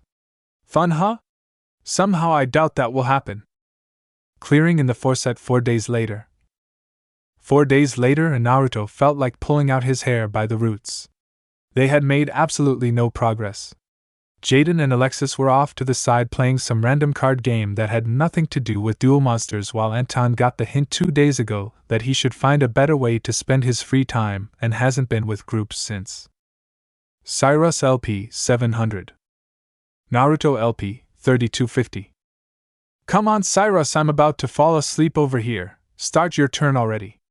Naruto loved dueling as much as the next guy, but non-stop duels with the same person for days on end, especially when all of those said duels ended in him thrashing his opponent, would bore anybody. Alright. I draw. Cyrus drew from his deck and put the card in his hand. Looking at the card he just drew, Cyrus froze, his face turning panicked. Power bond. Cyrus tried to put the card out of his mind and get back to the duel. I activate my trap card Reijiki Break, which destroys your Dark Magician. Next I activate Polymerization to fuse together Steam Roid and Gyroid to summon Steam Gyroid. Now attack with Train Twister. The helicopter and railroad monsters burst into pieces before reassembling together to form a train-helicopter hybrid. Steam Gyroid, 2200/1600. The monster began twirling its copter blades until a vortex of wind slammed into Naruto. Naruto LP 3250 minus 2200 is equal to 1050. I end my turn. Cyrus still had his eyes on the power bond card when he ended his turn. Naruto cocked an eyebrow at the suddenly quiet Bluenet. What is he looking at that is so interesting? Shrugging mentally, Naruto began his turn. I draw and activate my spell card Dark Core. By discarding one card in my hand I can destroy one face-up monster on the field, your Steam Gyroid for instance. A dark ball of energy destroyed the machine. Now I summon skilled Dark Magician to the field and end this duel with black magic. The magician shot a wave of energy towards Cyrus, depleting his few life points. Cyrus LP 700 minus 1700 is equal to 0. Despite losing for the umpteenth time, Cyrus didn't even react because he was still staring at the card in his hand. Power bond. Cyrus was having flashbacks to the day Zane had chewed him out for almost playing it before he thought about what could happen. Cyrus was in a trance-like state with a haunted look on his face, right up to the point where Naruto snatched the card from his hand. Hey, give that back! Naruto looked at the card in his hand with a stony look before crossing his arms. You've got 2 minutes to convince me not to leave right now and wash my hands clean with you. Clearly not expecting that, Cyrus looked at Naruto in confusion and slight alarm. Huh! Jaden and Alexis had put their card game down and came over to the irate blonde. What's wrong? Why did you get so mad all of a sudden? Jaden asked Naruto. Naruto flipped the card around, revealing it to the two of them. This is what pissed me off. Cyrus had this in his hand and refused to use it. So long as he is really trying to beat me, I'll help, no matter how weak he is or how long it takes. But when you purposefully throw the game because you refuse to play seriously, then you are just wasting my time. Now calm down, Naruto, Alexis said, putting a hand on his chest. I'm sure there was a reason Cyrus didn't play Power Bond. At this, Alexis sent a pointed look towards Cyrus. Right? Cyrus hung his head down even further than it normally was, if that were possible. I'm not good enough to use that card. Zane said so himself. Naruto was about to yell out at Cyrus when Alexis put a finger over his mouth to silence him. When did he say that? A couple years ago I was in the middle of a duel with the bully of my school and we were playing for each other's best card. Zane had given me Power Bond only a few days before then, so when I drew it I was excited, thinking that I was about to win using my big brother's card. I was about to play it when Zane came out of nowhere and stopped me. He ended the duel and gave the bully his best card at the time so he wouldn't take mine. When I asked Zane why he did that, he showed me that if I had used Power Bond, one would have lost the duel. Afterwards he left by saying that if he knew that I would just play cards and not use them, he would have never given me power bond. Nobody in the clearing said anything after Cyrus ended his story. After a few seconds of silence, Naruto robotically walked up over to Cyrus and kneeled down to his level. Naruto put his hands on Cyrus' shoulders, looked him straight in his confused eyes with a blank face, and head-butted him straight in the middle of his forehead. If you are so scared of using that card, then take that bitch out of your deck then. Why waste a perfectly good card slot on a dead card? Cyrus stumbled back and fell down while holding his forehead, tears of pain in his eyes. I don't know, sentimental reasons I guess. Jaden held his hand up in question. Why did you headbutt him? Was that really necessary? Naruto had a tick mark on his head as he glared at the cowering Slifer. Because I had an overwhelming urge to cause him pain. So you refused to use power bond because you are scared of your brother. If you want to win this upcoming duel, then you need to overcome that fear. Cyrus looked at Naruto with a bitter look in his eyes. Easier said than done, Cyrus said in a frustrated voice. Naruto, seeing a chance, continued to push. Why? What's keeping you from proving your brother wrong? All of a sudden the dam broke. Because he isn't wrong! Cyrus shouted, startling everyone. Everything Zane says is true. I'm a pathetic duelist. I don't know how to play my cards to their maximum effect, and I'm a disappointment. Alexis and Jaden were about to refute what Cyrus said, but a sharp look from Naruto silenced them. Naruto shot Cyrus an apathetic look. As long as you believe all of that, then it is true. And personally, I think that people who think of themselves as lowly as you do are a lost cause. So that begs the question, why are you even here at Duel Academy? This school is for the best. You've made it quite clear that you aren't a part of that selection, so just do yourself a favor and leave the island. Naruto! What are you saying? Alexis shouted at him reproachfully. She walked up to Naruto only to stop when he sent a harsh look her way. I'm saying what needs to be said. All I have to do is make a call and I can get Jaden a new partner for his duel. Cyrus can do whatever he wants and leave. Duel Academy doesn't need people like him. That's easy for you to say, Cyrus shouted at Naruto, tears in his eyes. You are an amazing duelist. When you first got here, you started in Obelisk Blue, and you have proved that you are one of the best duelists on the island. You are a prodigy and the type of person other duelists look up to. How would you know what it feels like to be a third-rate duelist?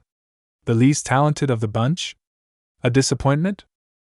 Cyrus took a shuddering breath before continuing. You've never felt my pain, the pain of being the second best of the family. To constantly live in someone else's shadow. To be compared to someone else in everything that you do, and then come to the realization that you will never be in their league, let alone one day become their better. You don't know what that feels like, how much that stings. Cyrus' triad left them all speechless. Alexis and Jaden were looking at him with wide eyes while Naruto stared at him with a blank face. Jaden! Alexis! They both snapped towards Naruto. Do me a favor? I want you guys to leave me and Cyrus alone for a little bit. Jaden blinked confusedly for a bit before closing his eyes in thought. After a few seconds he shrugged and turned to leave. As he passed Cyrus, he clapped him on the shoulder in support and walked away. Alexis looked at Naruto, apprehension in her beautiful eyes. What are you about to do? Naruto turned towards her. The same thing I've been trying to do, help. Alexis hesitated for a brief second before leaving the clearing as well. Naruto leaned against a tree and stared at Cyrus. There was silence for several minutes before Cyrus attempted to break it. Why did you dash? Naruto cut him off. My full name is Naruto Uzumaki Kaiba. It took a few seconds for that to sink in, but when it did, Cyrus' eyes went wide and his legs collapsed underneath him. Huh! Naruto rolled his eyes. You heard me. Sito Kaiba, owner of Duel Academy, CEO of Kaiba Corporation, and the second best duelist in the world is my father. Cyrus still couldn't wrap his head around that. But why are you? I mean, how did you? What I mean is dash. Naruto held his hand up. Calm down. I didn't tell you that so you could have an aneurysm. You said that I didn't understand your pain. Naruto gave him a small sad smile. Well, I think that I'm the one person on this island who understands your pain best. Cyrus furrowed his eyebrows in confusion. How? What do you mean? Think about it, Cyrus. My father is one of the most accomplished men on the earth. He has proven time and time again that he is second to only the king of games when it comes to dueling. He is the CEO of a multi-billion-dollar company, a company, might I add, he took over when he was in his teens. He put Battle City on the map with the Battle City tournament, and he is currently in the process to creating a new city called New Domino City. Do you think those are easy acts to follow? A look of understanding was blossoming on Cyrus' face. You've been living in his shadow. Every day since I've been born, Naruto said. And what a shadow to live in, he remarked humorlessly. Cyrus wasn't quite ready to admit defeat though. But you are an amazing duelist. As the son of Seto Kaiba dash. Naruto cut him off. Exactly. As the son of Seto Kaiba.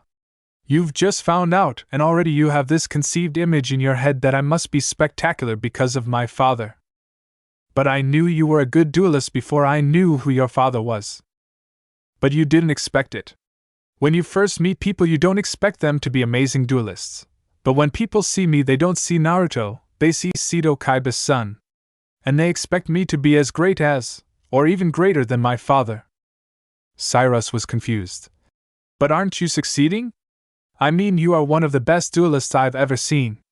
Surely people can see that you are living up to their expectations. Naruto smiled in a way that it didn't reach his eyes. Am I? Don't forget that at my age Dad already owned Kaiba Corporation and was considered the best duelist in the world until Yugi beat him. If I were to duel my dad when he was my age right now, I'm pretty sure I'd lose. There are some days, extremely rare ones, where I'm really feeling down, where I think to myself I'm never going to be as good as Pops. All I'm going to end up being is a disappointment. Cyrus was hanging on to every word.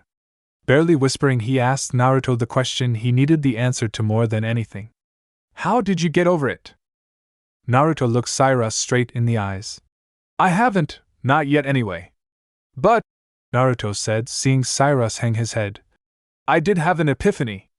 And it's because of that epiphany that I can act the way I do and not all mopey like you. What was it?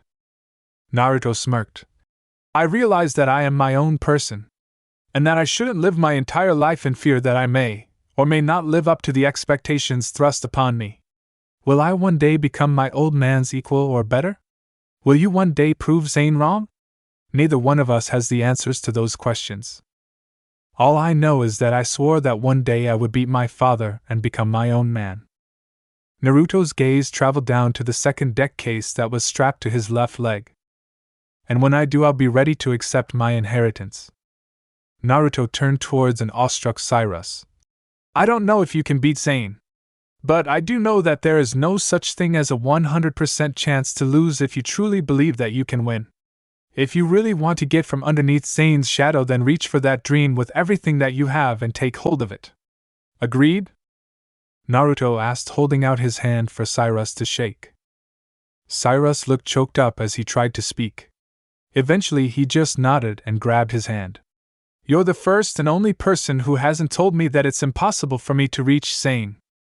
Naruto shook his head. No, I'm not. Jaden has always believed in you. Despite his lack of intelligence, the reason he isn't worried about this upcoming duel isn't because he's an idiot, but because he trusts you. Cyrus closed his eyes for a moment. When they opened back up, a confident look was shining in his orbs. Whoever Growler chooses for us to duel is going down. I like that look in his eyes. It might just be the first time he's ever looked that confident. Naruto smirked before turning to leave. That's the spirit. You can go home now. You don't need any more help.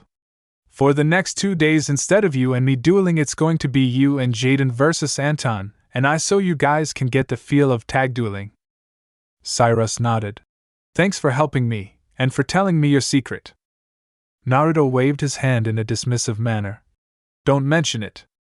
As he walked away, Cyrus' words managed to penetrate Naruto's head, and he turned around and marched right back to Cyrus. When he got close to him, Naruto grabbed Sairas' shoulder in a crushing grip and looked him straight in the eye. Now I'm pretty sure this goes without saying, but everything that I told you here today stays between the two of us, got it? That includes, but is not limited to, who my father is, my inner thoughts, my feelings, my real name, and anything else I might have forgotten. Understand? Sairas very quickly bobbed his head up and down in alarm. Immediately after doing so, even more pressure was put on his shoulder, and the panic really began to show on his face.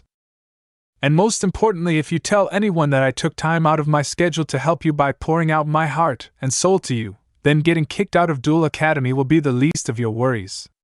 As far as the rest of the island is concerned, a miracle happened, and you got over your fears. You know who I am now. You know what I can do. Now once again, do you understand? Yes. Yes, I do, just please let me go. Sairas yelled out in pained fear.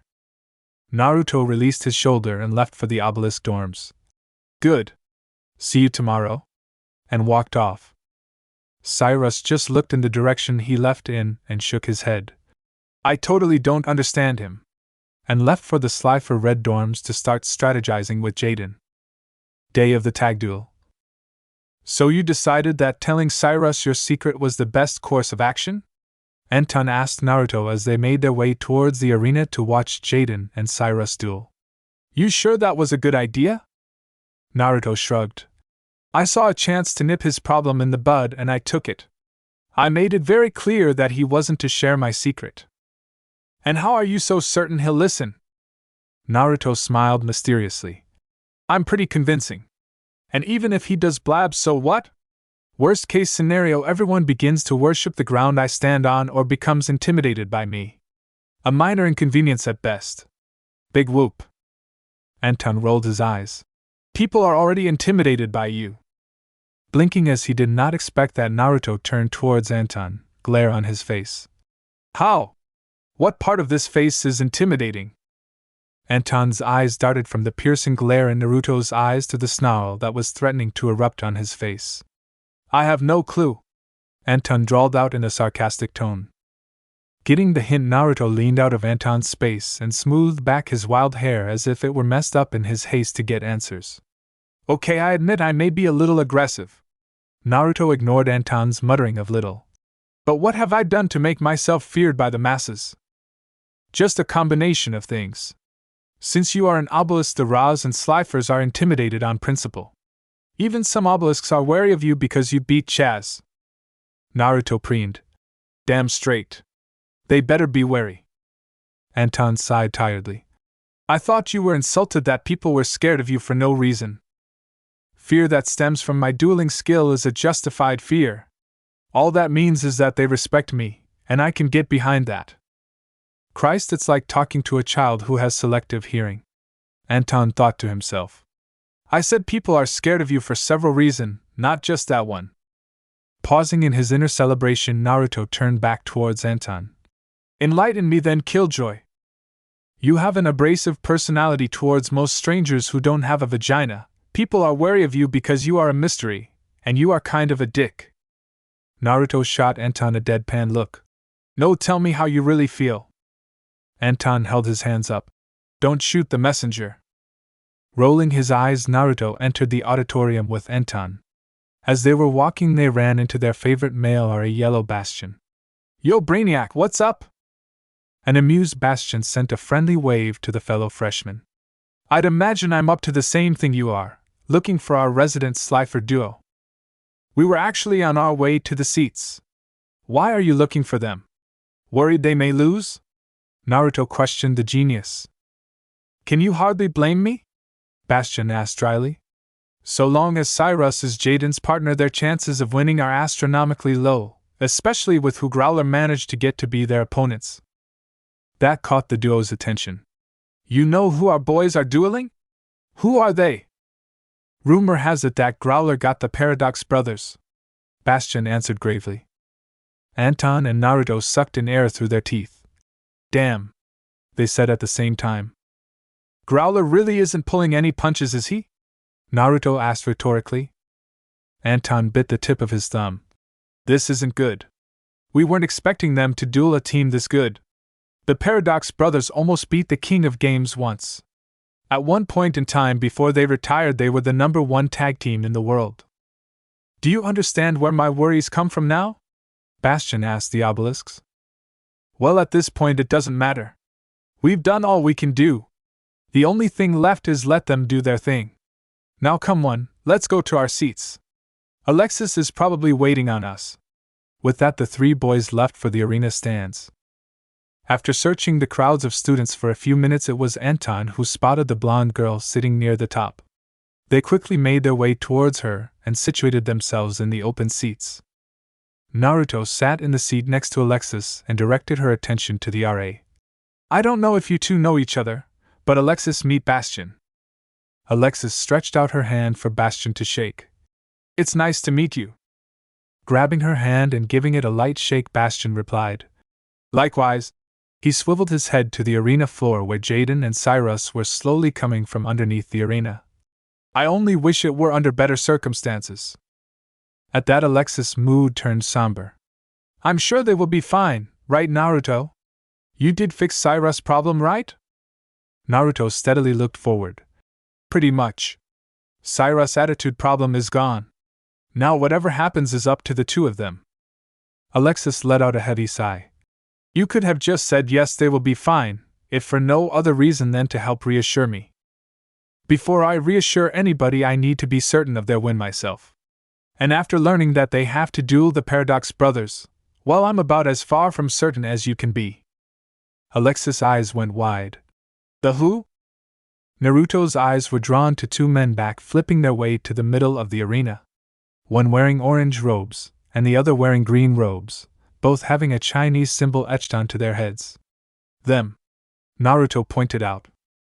The group was silent while Professor Growler introduced the two duelists, and once again, stated what the stakes of this duel was, as if anybody had forgotten. Naruto narrowed his eyes at the four duelists below. Well, Cyrus, it's time for you to show me that you didn't make me waste my time with you. Let's see what you have to offer. Down below with Jaden and Cyrus.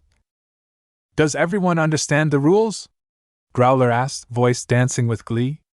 There will be no sharing of information or cards, however you can use your teammate's field as if it were your own. And with that out of the way, let this duel begin. Growler quickly left the arena to get to his seat. Jaden and Cyrus LP, 8,000. Paradox Brothers LP, 8,000. Jaden glanced towards Cyrus, his signature happy-go-lucky smile plastered on his face. You ready for this, buddy? Cyrus felt the beginnings of doubt creep into him as he looked at the tag team legends in front of him, before he thought back on Naruto's words. There is no such thing as a 100% chance to lose if you truly believe that you can win. Cyrus sent a smile Jaden's way before nodding. Yeah, Jay, I'm ready. At that, Jaden's smile grew into a huge grin before he let out a big whoop. Then let's get ready to throw down. I'll take the first turn. I summon Elemental Hero Lady Heat in attack mode. I then place one card face down and end my turn.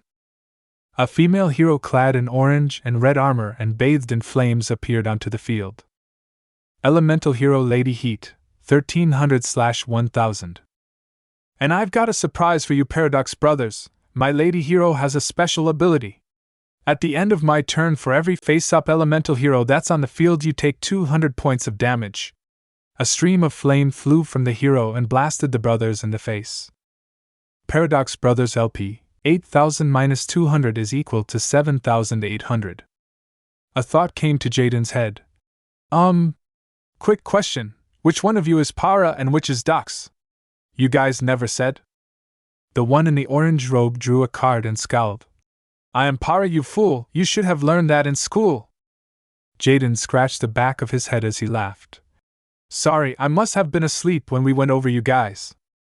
Para's scowl grew deeper. In attack mode, I summon Kaiser Seahorse. And I activate my continuous spell Advance Force. With a face down, I end my turn and soon you shall feel the burn. A creature wearing purple and dark blue armor with a lance and shield appeared on the field. Kaiser Seahorse, 1700/1650. Naruto and Anton were rolling in their seats as they listened to the brothers talk. Oh man, this is comedy gold. Alexis and Bastion were a bit more reserved, however. I'd think that the two of you would be a bit more concerned about Jaden and Cyrus to laugh at a time like this, Alexis said to the two of them. Wiping his eyes, Naruto turned to Alexis. You cannot convince me that you don't think the way those guys keep trying to rhyme is hilarious. They are trying way too hard. Alexis turned to Naruto and glared hot death into his eyes. Sighing, Naruto stopped laughing and turned back to the duel, stick in the mud. Cyrus drew a card from his deck and immediately placed it onto his duel disc. I summoned Shutteroid in face-up defense mode. And end my turn. A white and black space shuttle with a face was summoned onto the field, with its wheels crossed in front of it to signify it being in defense position. Shutteroid, 1000/1200. My turn has begun, and for you I promise it won't be fun. I summon in attack mode Wind Effigy and activate my spell card Ancient Rules. With it I am allowed to special summon a level 5 or higher normal monster. The card I summon has a special place in our heart. Above all, I special summon Labyrinth Wall. A huge section of crisscrossing walls made of stone rose from the ground in front of docks, along with a small tornado which has feathers sticking out of it. Labyrinth Wall, 0/3000. Wind Effigy, 1800/200. Dox was smirking at the two Sliffers. I end my turn. Blinking at the maze that suddenly sprang in front of him, Jaden took a second to readjust himself. That was so cool. I draw and activate the spell card Polymerization. I fuse the Elemental Hero Lady Heat on my field with the Elemental Hero Heat in my hand to special summon Elemental Hero Nova Master. The two fire-type heroes came together to form a larger knight which had a red cape adorned with flames billowing from behind with golden armor which was constantly giving off flames. Elemental Hero Nova Master, 2600/2100. And now my Nova Master will attack your Kaiser Seahorse with Flame Jet Strike. And when my hero destroys a monster in battle, I am allowed to draw a card from my deck. The fire-themed hero sent out two twin jets of golden fire towards the Seahorse Knight, which destroyed it. Paradox Brothers LP, 7800-900 is equal to 6900. Barley containing his grin, Jaden ended his turn. Para was also grinning as he began his turn. I play one face-down card and activate the effect of my continuous spell card Advance Force. By sacrificing a level 5 monster on the field, I am able to tribute summon a level 7 monster onto the field. And since my brother has so generously given me a 5-star monster in the shape of his Labyrinth Wall, I shall take it. And summon from my hand Suijin in attack mode. The huge stone walls slowly began to crack and crumble, until they all fell down, and from the rubble rose a blue creature, the only thing visible being its face and the symbol above it. Suijin, 2500/2400. And I am not done just yet. I activate my spell card Monster Reborn to gain back my Kaiser Seahorse. But he won't be staying for long, will he, brother? Doc smirked. I'm afraid not, brother. Para flipped his face-down card over to reveal. Tribute Doll.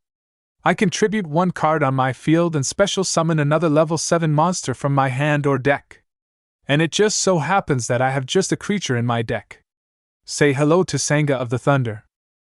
What looked like a chest with arms appeared onto the field, covered in lightning, and with another symbol on its face.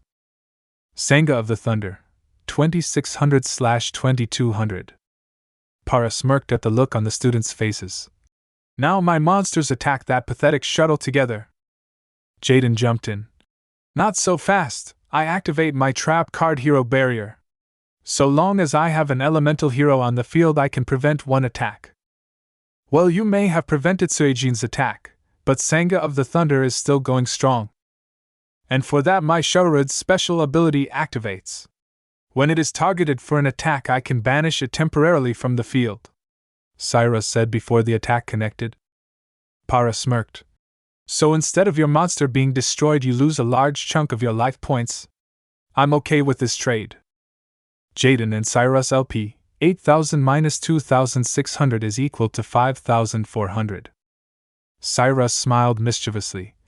I'm okay with that trade too, Because on the standby phase of the turn after its special ability was activated, Shadowroid is special summoned back to my field and you two take 1000 points of damage. Paradox Brothers LP, 6900 minus 1000 is equal to 5900. If dueling doesn't work out for you, Naruto, you could always look into being a personal life coach. I don't know what you did to get Cyrus out of his funk, but it worked marvelously, Alexis said to a smug Naruto. Of course it worked marvelously. I didn't waste a week for nothing. Bastion raised an eyebrow. If I'm to understand correctly, you are the one responsible for little Cyrus' supposed 180 in attitude? Naruto beamed. You're damn skippy. I must ask, how on earth did you manage that miracle? Naruto smirked conspiratorially with Anton. I have my methods. Unfortunately, I cannot unveil them. I'm sure, Alexis said dryly. Naruto was about to retort when he caught sight of something very interesting in his peripheral. I have to go to the bathroom. I'll be right back. Everyone, even Anton, looked at him strangely. It's the middle of the duel, dude. You can't just hold it? Naruto stood up and started to walk away. Don't worry, I won't take so long that I miss the duel. I'll be quick. He then proceeded to walk away from the very confused group. Cyrus drew his card. First, I activate the spell card Double Summon. This spell card allows me to have 2 normal summons this turn instead of 1. And my first summon will be my Ambulanceroid. A red and white painted ambulance with eyes instead of lights appeared on the field. Ambulanceroid, 300/1200. Cyrus continued. Next, I activate the spell card Chosen One. When I activate this card, I have to choose 1 monster card and 2 non-monster cards from my hand. Then you have to choose one of the 3 without looking. If you choose the monster, then it is special summoned and the remaining 2 are sent to the graveyard. If you choose the non-monster card, then all 3 cards go to the graveyard. So before you guys pick, let me ask you one question. Do you feel lucky, punk? Jaden's sweat dropped. That's the last time I let you watch a Dirty Harry movie the night before a duel, sigh. Doc scowled. Your bark is far worse than your bite. I choose the one farthest to the right. Cyrus flipped the card over to show a spell card. Huh. Look at that, you guys really are lucky. Cyrus put the 3 cards in the graveyard amidst the brothers' chuckles. I don't know why you guys are laughing, my turn is far from done. That shut them up rather quickly. Cyrus shot them a quick smirk before placing a card onto his duel disc. I use my second normal summon from Double Summon to bring out my Expressroid. And he has a nifty ability. Whenever he is summoned, I can add 2 Roid monsters from the graveyard to my hand, the very same monster that I had to discard. Do your lucky pick. A white train with purple eyes was summoned from the field. The train's doors opened and a card was shot from the inside of the train to Cyrus' hand. Expressroid, 400/1600. Oh, but there is more. Now the effect of my Ambulanceroid kicks in. Whenever a Roid monster is added from the graveyard to my hand, I can special summon that monster. So everyone put your hands together and give a big welcome to Armoroid. A giant white mecha robot with a shuttle on its chest appeared on the field. Armoroid, 2700/2000. Cyrus held out his hand and pointed it at Wind Effigy. Now go Armoroid, attack that monster with Electricity Crush. Then Ambulanceroid, Expressroid, and Shutteroid attack Docs directly. The robot shot a wave of electricity at the tornado, destroying it, with the other 3 machines flying straight towards the unprotected duelist. Paradox Brothers LP, 5900 minus 1000 minus 900 minus 400 minus 300 is equal to 3300. A wave of shouts formed. The students startled Cyrus from the duel. He looked up at them in shock and awe. They're cheering? For me? Then another noise, from far closer, caught Cyrus' attention. That's what I'm talking about, Cy. You show these guys who's the man. Jaden shouted to Cyrus, a huge grin on his face. A grin slowly started to form on Cyrus' face as he slowly processed that this was real. I end my turn. From the look on your face, Cyrus seems to be doing a lot better than you expected him to do in this duel. Am I right, Zane? Naruto said from behind the blue net. Zane glanced behind him from where he was leaning on the railing at the top of the auditorium, looking down on the duel. He stared at Naruto for a moment longer before a small smirk formed on his face, and he returned his gaze to the duel. You could say that. Naruto walked over and stood right next to him as he too looked down at the progressing duel. You know, you really did a number on that kid brother of yours. I can imagine. I very much doubt it was easy growing up the way he has. That cold persona of yours probably didn't help, Naruto chimed in. Zane chuckled. Despite how I may act, I do love and care for my brother. I love him so much that I refuse to go easy on him and hold his hand. Even if he resents me for it. I know that he is strong enough to fight past it. The proof is right down there. My foolish little brother is holding his own against one of the best tag team duelists in the world. And even better, he's doing the lion's share of the work in taking them down. Naruto shrugged. Fair enough. You can't argue with that. Anyway, I'm no older brother, but are you sure that's the relationship you want with your brother? Him resenting you? Zane closed his eyes. If that is what I must do in order for him to grow as a duelist, then it will be done. Naruto hummed. You're a weird guy, Truesdale. Zane opened his eyes and focused them on his brother. You aren't exactly a shining example of normality either, Uzumaki. The scowl on Dox's face grew deeper as he took notice of his life points and empty field. That annoying brat. If he had attacked Para's Senga of the Thunder or Suijin, we could have avoided this wild mess by activating their special abilities. Now I have to find another way to summon Kazejin. I activate the spell card Magical Stone Excavation. With it I can add one spell card from my graveyard by discarding 2 cards from my hand. I choose the monster reborn and I will activate it to revive my wind effigy. But I will sacrifice it to tribute summon the last piece of the puzzle, Kazejin. The small tornado grew in size until it covered half of the arena. When the tornado finally died down, it revealed a green sphere object with arms. Kazejin, 2400/2200. Dox and Para shared a smile as Dox continued his turn. And now that all 3 of the pieces have been reunited, it is time to finish this duel. I sacrifice Suijin, Kazejin, and Senga of the Thunder in order to summon Gate Guardian. The 3 monsters flew together and attached to each other, Senga the head, Kazejin the torso, and Suijin the legs. Gate Guardian, 3750/3400. Jaden and Cyrus looked up at the gargantuan monster and gulped at the same time. Dox smiled maliciously.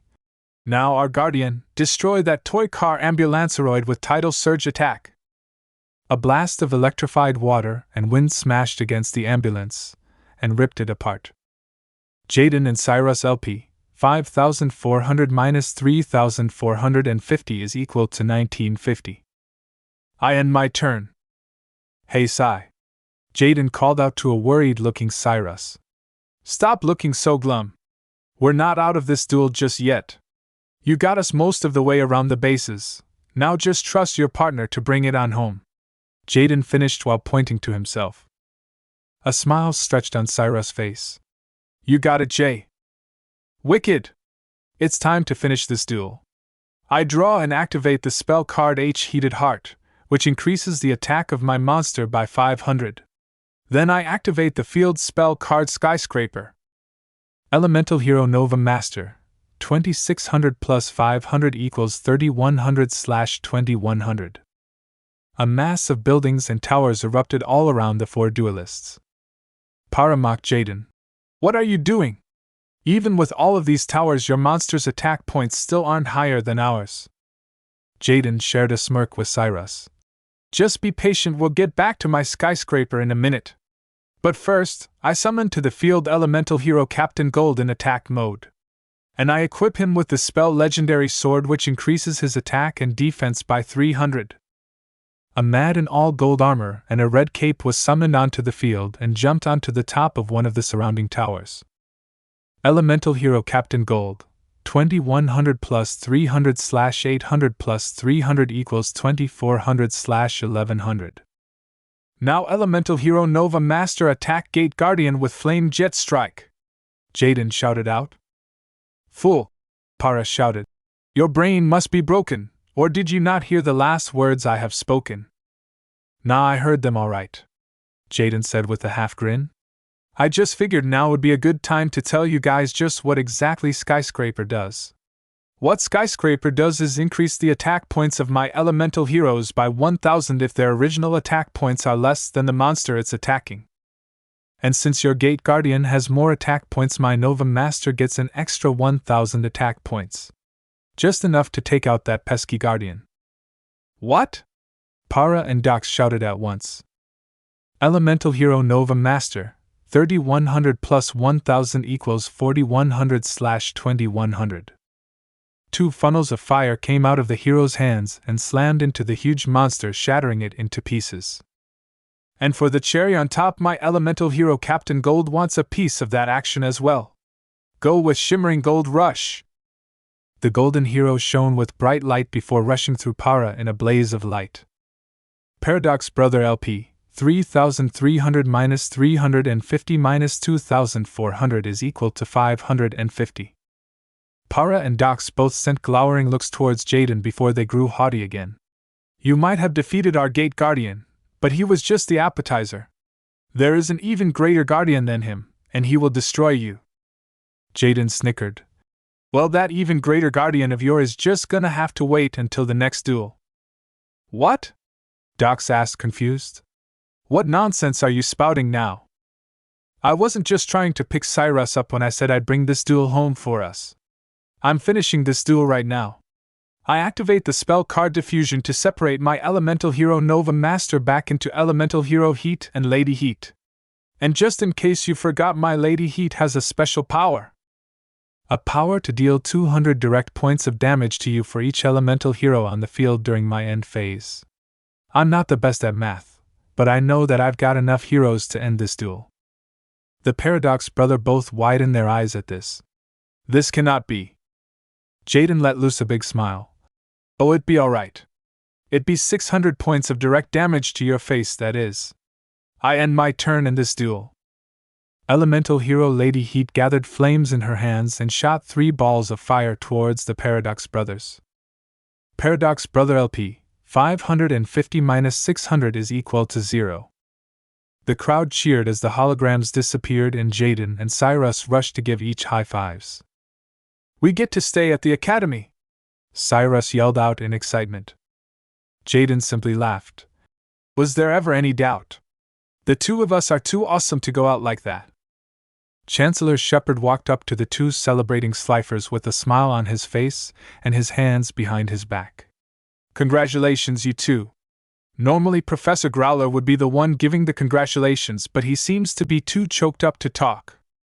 As if to prove his point, the good doctor brought the attention of Jaden and Cyrus upon himself with a particularly loud wail of despair. Anyway, I did not wish for the threat of expulsion to be over your heads, but you must understand that the abandoned dorms are one of the biggest forbidden zones on campus. Cyrus nodded fervently. We understand, Chancellor. I'm glad you do. And thus, to further bring home the point, I want both of you to handwrite a 10-page paper about the school rules and how you will obey them from now on. Cyrus' jaw fell open while Jaden dug into his ear with his pinky. Excuse me, could you repeat that? I think I had something crazy in my ear. Certainly, the Chancellor said jovially. I said I want a 15-page paper on all of the school rules that are on the island and why you shouldn't break them. Jaden and Cyrus' brains shut off and had to reboot for a few seconds. When they came to, they began sputtering. 15 pages? Jaden asked. I thought you said 10? The Chancellor laughed good-naturedly. You're right. You're right. My apologies. 20 pages. Single-spaced and handwritten. Jaden was about to say something else until Cyrus covered his mouth with his hand. We'll get it done, Chancellor.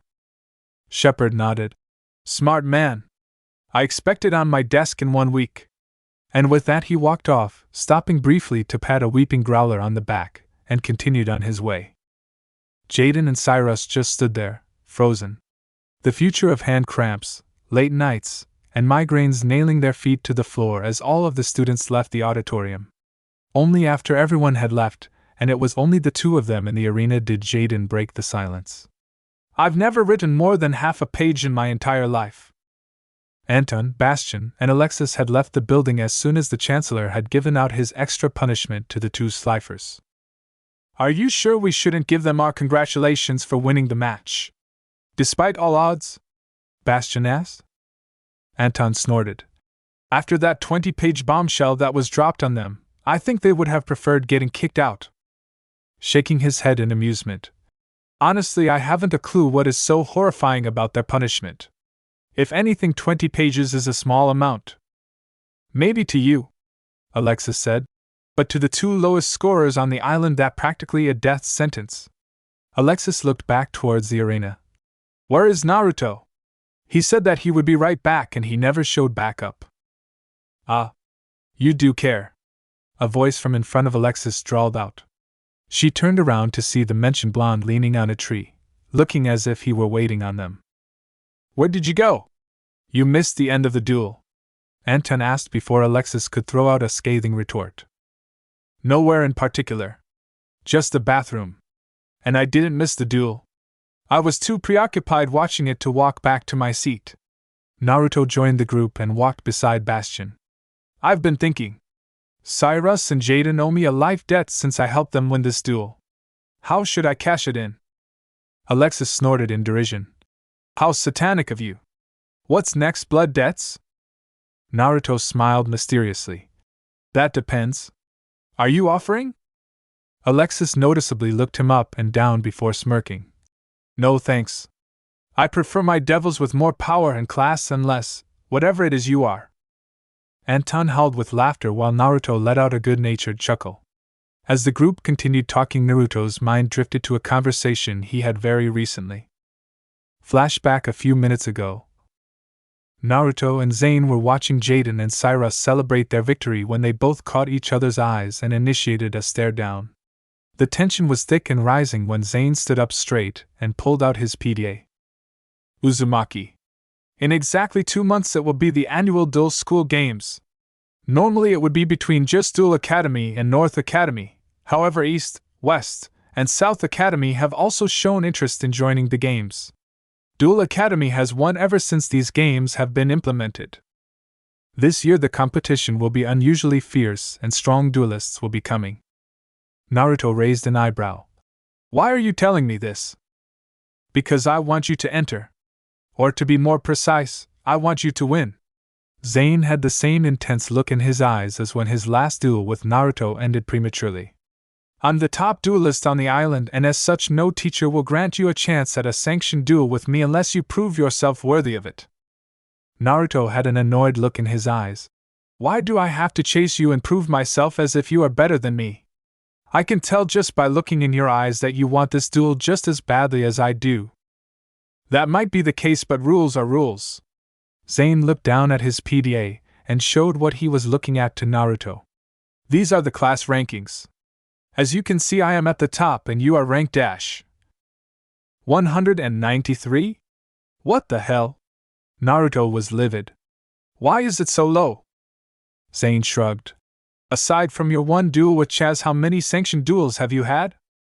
Naruto looked slightly away. None. I think it's a waste of time.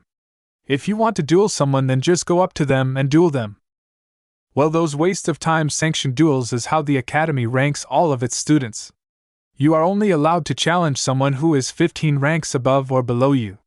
However, if you are chosen as the representative for Duel Academy in the Duel School Games, your ranking will improve tremendously.